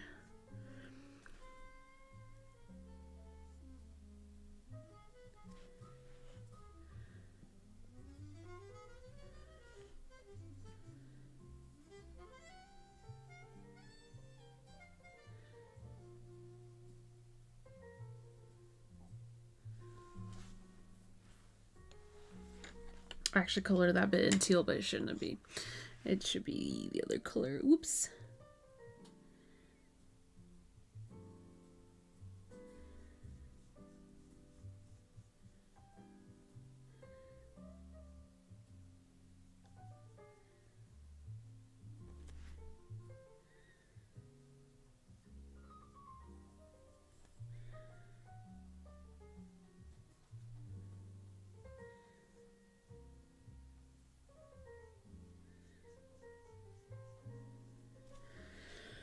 Oh, and breathe and breathe.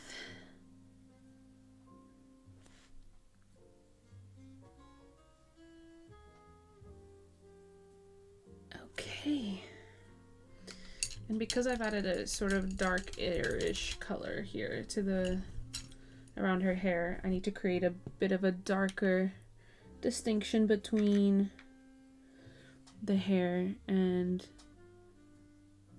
that. So I'm just adding a little bit of shadow to her hair a little bit. Just a little bit from the bits that are coming from inside the hooded bit, like so. And then we can just go back into our original color and blend that out a bit.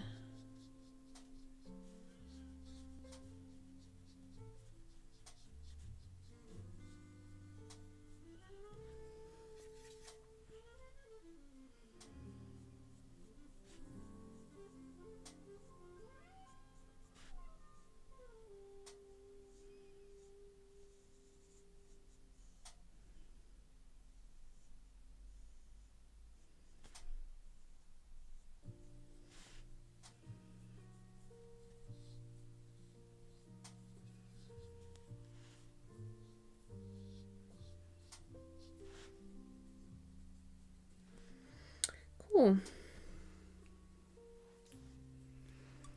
Oh my god, what happened to my camera? It looks so dark. Anyways.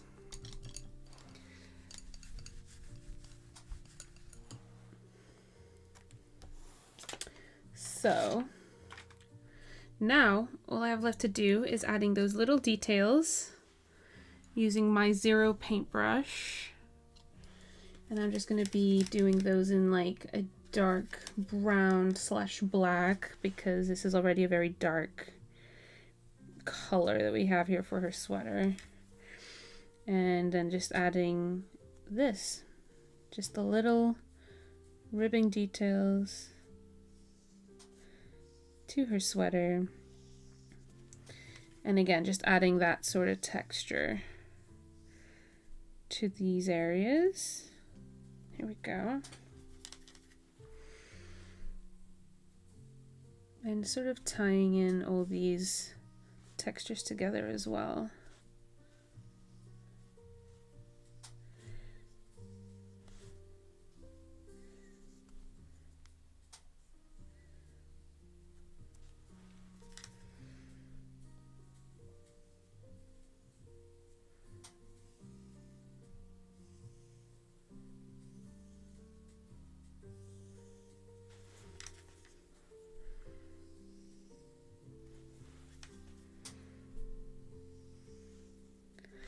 Here we go. And then also adding a bit of outline to these patches. And just some shorthand for stitching a little bit here.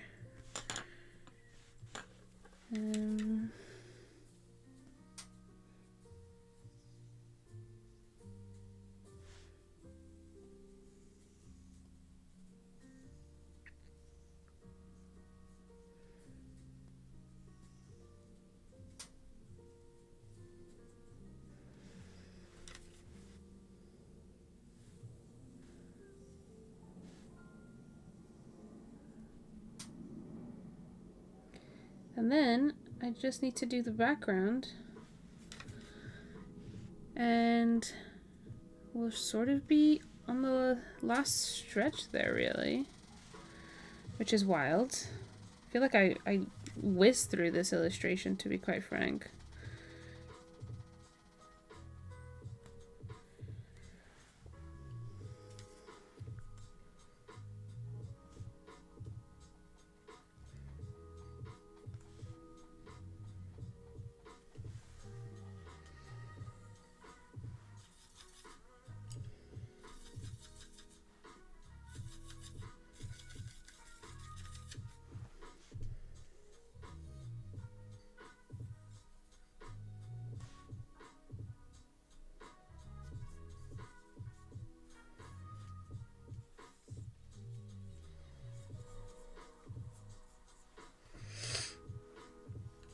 Shall we get on with the background? I'm going to use my big flat brush that we used right at the beginning, the big flat round brush. It's number 10.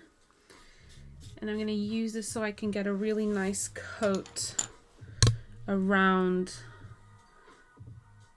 what we've already painted without sort of ruining this outline.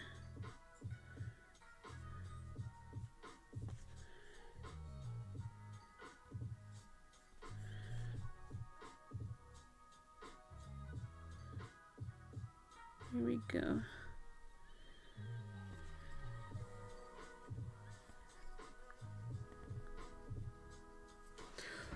And breathe.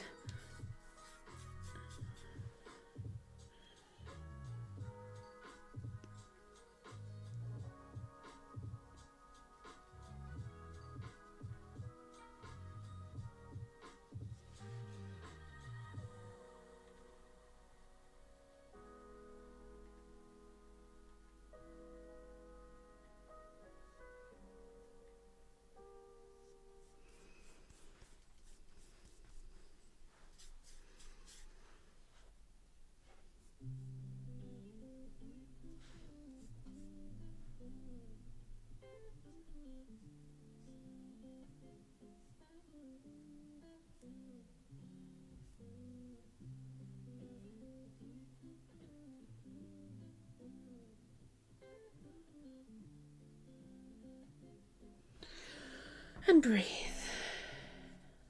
There we go. Pretty much did the outline. And now I get to just color in the rest of the background. I do need to mix more of this color, so hopefully I can get a good color match. And if you see that I'm covering up my stars, don't worry. I will come back in and add them back in with some white. I'm just not very good at outlining things like that, so I'm getting ahead of it. There's a lot of this, a lot of white. Good enough.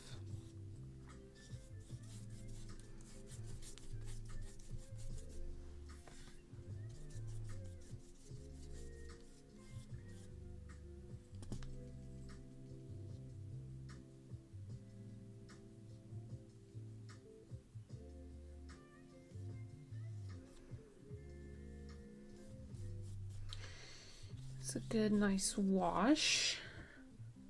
Oh, when I peel off the tape, guys, it's gonna be so satisfying. Someone said, I'd love this as a print. Thank you. I might add it as a print. I do really like how cozy it came out as well, so who knows?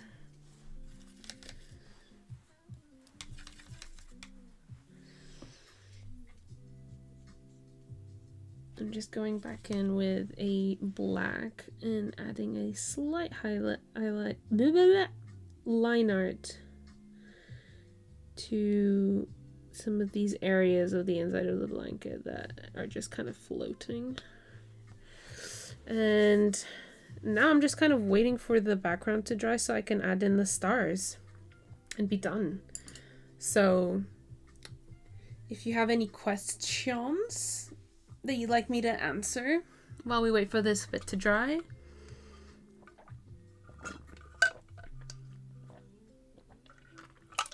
let me know. Hey, Sketches and Scrubs. Hope you're doing well. We are sort of in the last few moments of this painting, which is crazy.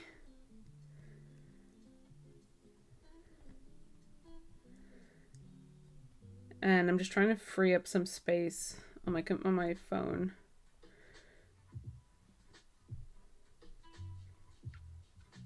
And I'm just realizing I'm showing everyone my camera roll. Whoops!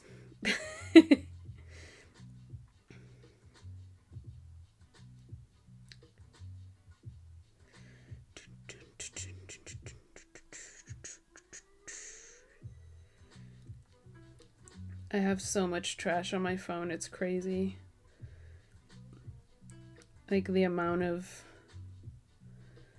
videos and garbage that every time my phone tells me, hey, you're out of storage, I'm like never surprised.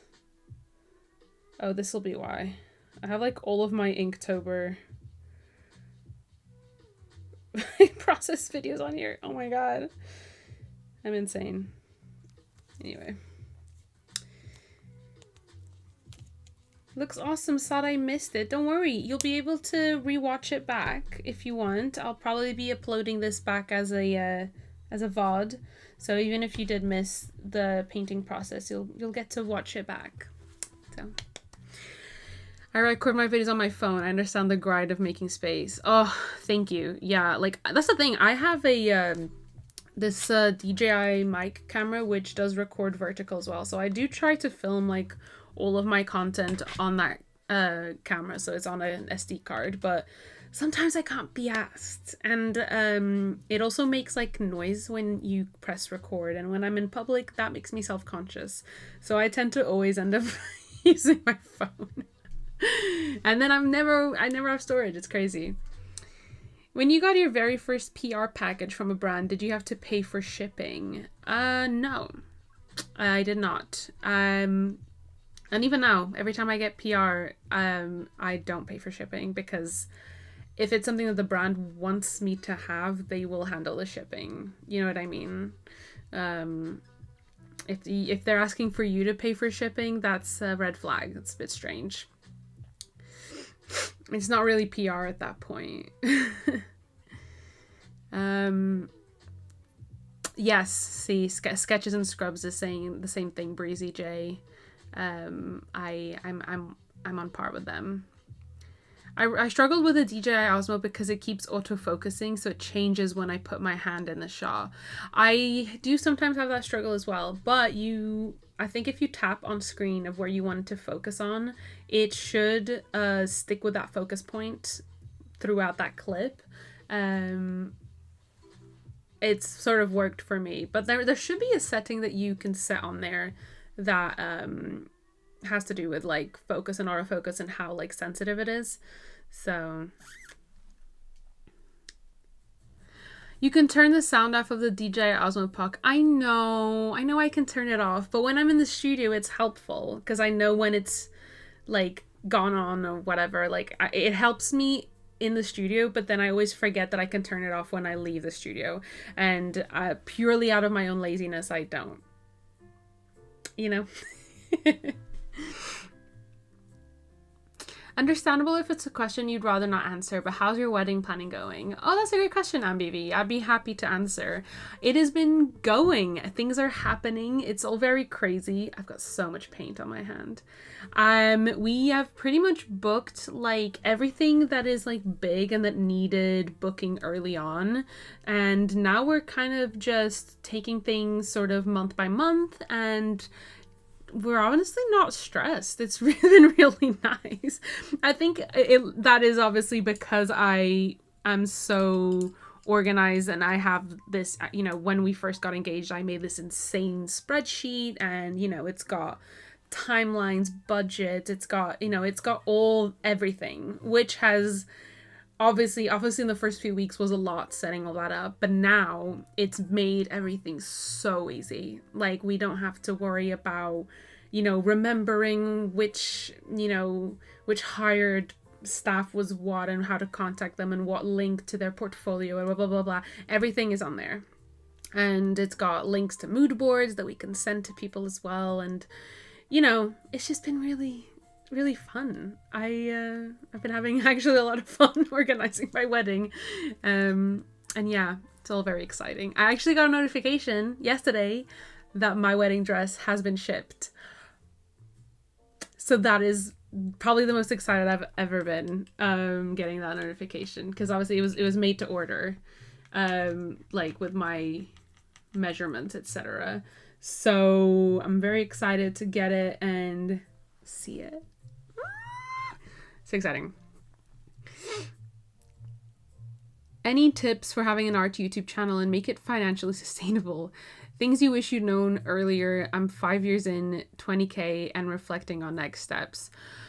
Well, sketches and scrubs, that is a very unfortunately loaded question, because when I started my YouTube channel, things were very different to now.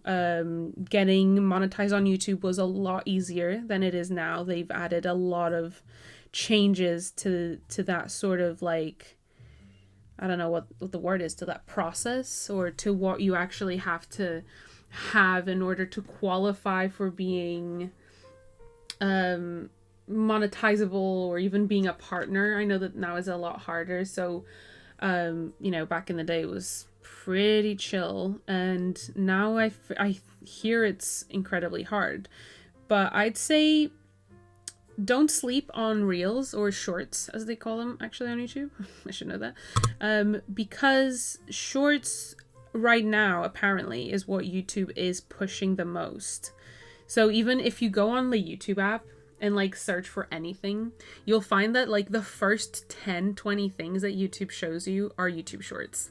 They're not even like full-length videos, which is why a lot of people who make long-form content on YouTube, like me, have been having a huge plummet in like views and, you know, income from YouTube, because obviously YouTube isn't showing people's content anymore.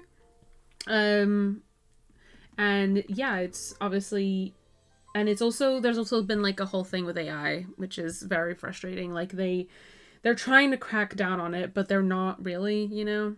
So they are kind of like promoting AI content, and instead of actual content made by human beings, which means that AI content is then giving YouTube money back in terms of ad revenue, and then actual people who are making actual YouTube videos are not getting paid. So that's very frustrating.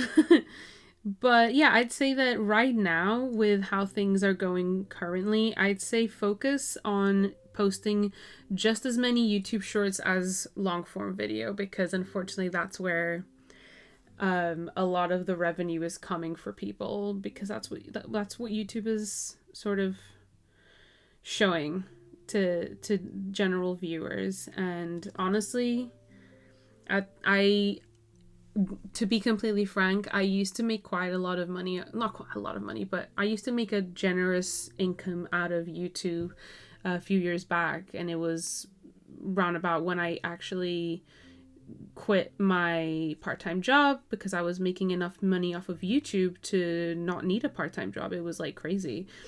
But over the years, that has changed drastically. Like, and it's not just me, it's, you know, a lot of people I've heard, and even creators that I follow, struggling with the same thing of like views going down, and even the ad revenue rates going down for everyone. So it's like everyone is struggling, but you kind of just have to find out what it is that the algorithm is pushing, and if that is what you're trying to do with YouTube and trying to make it financially viable, then you have to be on par with what YouTube is pushing. And yeah, just, you know, put your effort into that, I guess. So now I kind of make all of my YouTube revenue kind of pretty much comes from me posting like my short form content that you see like on Instagram and TikTok, and then just posting on YouTube as well as a short, and you still get monetized for those as well. Yeah, I don't understand why everything has to become TikTok, honestly. Thank you. It's just so frustrating. Yeah, internet is so strange. It's kind of like throwing everything at the wall and trying to see what sticks kind of vibes. So, but you know what? It's time to peel off this tape, which I'm so excited about. So, let's get into it. I'm so excited to peel the tape off of this, because she's pretty much done. I'm like happy with her. She has like some annoying, I say this just as I'm about to go back in and fix a thing. I'm fine. I'm normal. I just want to fix this one patch here that I like touched with my hand a million times and made it gross. So I'm just gonna do this to it. But yeah, now we can take this off. Are we ready? Let's go.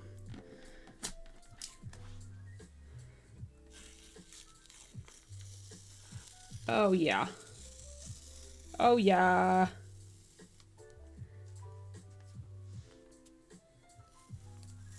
This is gorgeous. Oh, hold on. Hold on, guys. Give me a moment. I deleted all that stuff to clear space off my phone, but I didn't actually delete my deleted folder. And they make everything so hard. Okay, we're back. We're so back. Okay. Was that satisfying? Was that nice? I think it was a nice one. I think this one will be nicer though. Oh yeah. Look at that crisp line. This is what we do it for. This is what we do it for. Next. This top one. Can you see it? Okay. Woo! Woo! Give it up. Give it up. Thank you, praying to the paper gods. Thanks, guys. I appreciate your prayers. And you know what? I think they're on our side today. So, last one. Yes!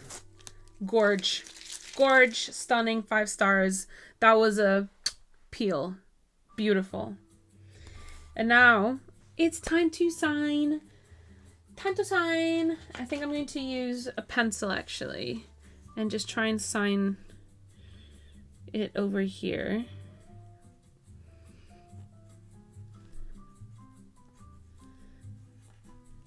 Since it's got such a dark background, we can easily... There we go! Signed. And I actually didn't even use any coloring pencils in this one. Usually I would, like, use coloring pencils for some final details. I say as I'm adding coloring pencils for final details. Anyway, I'm gonna add some little fluffies, like shorthand for fluffy bits to make it look like a fluffy blankie.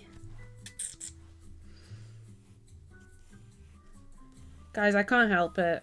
I love mixing mediums. Okay, jail me. Okay, I just love mixing mediums. It looks so cool when you add pencils on top of anything. Okay, don't be mad. Don't be mad. That's it. That's it. That's it. I promise. Sorry. Stop yelling. Guys, there she is. This is the painting. I'm going to try and give you a bit of a close-up, and hopefully my camera will zoom into it. Will, focus on it. But this is what we did today. This cute little painting with gouache. Very autumnal, very cozy, very the vibe. And I'm trying to, like, give you some angles without, like, glare, so you can see all these details very nicely. Such a cozy one, right? I will say it's a lot bluer, and the colors are a lot bluer in the stream. So head on over to my Instagram in the next few days to see an actual, like, more realistic color version of this. And obviously a sort of choppy process video. But yeah, thank you so much for watching. Again, I did this entire painting with the help of my paintbrushes from Craftamo that I did a set with. They are the Pypah's Art X Craftamo paintbrush set, and you get 7 beautiful, high-quality paintbrushes in one set. This is obviously empty because I just used them. But yeah, make sure to head to craftamo.com or the link down below in the live stream and use the code Pypah40 to get 40% off at checkout. Or alternatively, if you want to get 2 paintbrush sets, you can use the code PYPAHB1G1 to get the buy one get one promotion that Craftamo are currently running. It's honestly a huge, like, promotion. It's really, really good, especially now coming into gifting season. If you want to gift yourself or your loved ones a set of paintbrushes, this is honestly the promotion to get in on it, because I don't know when they'll next do a promotion like this, if I'm quite frank. So yeah, I really hope you enjoyed. And yeah, I had a lovely time.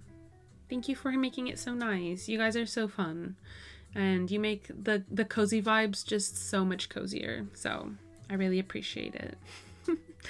I hope you will have a very lovely rest of your day and a lovely rest of your weekend. I hope you get to relax, and yeah, I will see you soon. Mwah!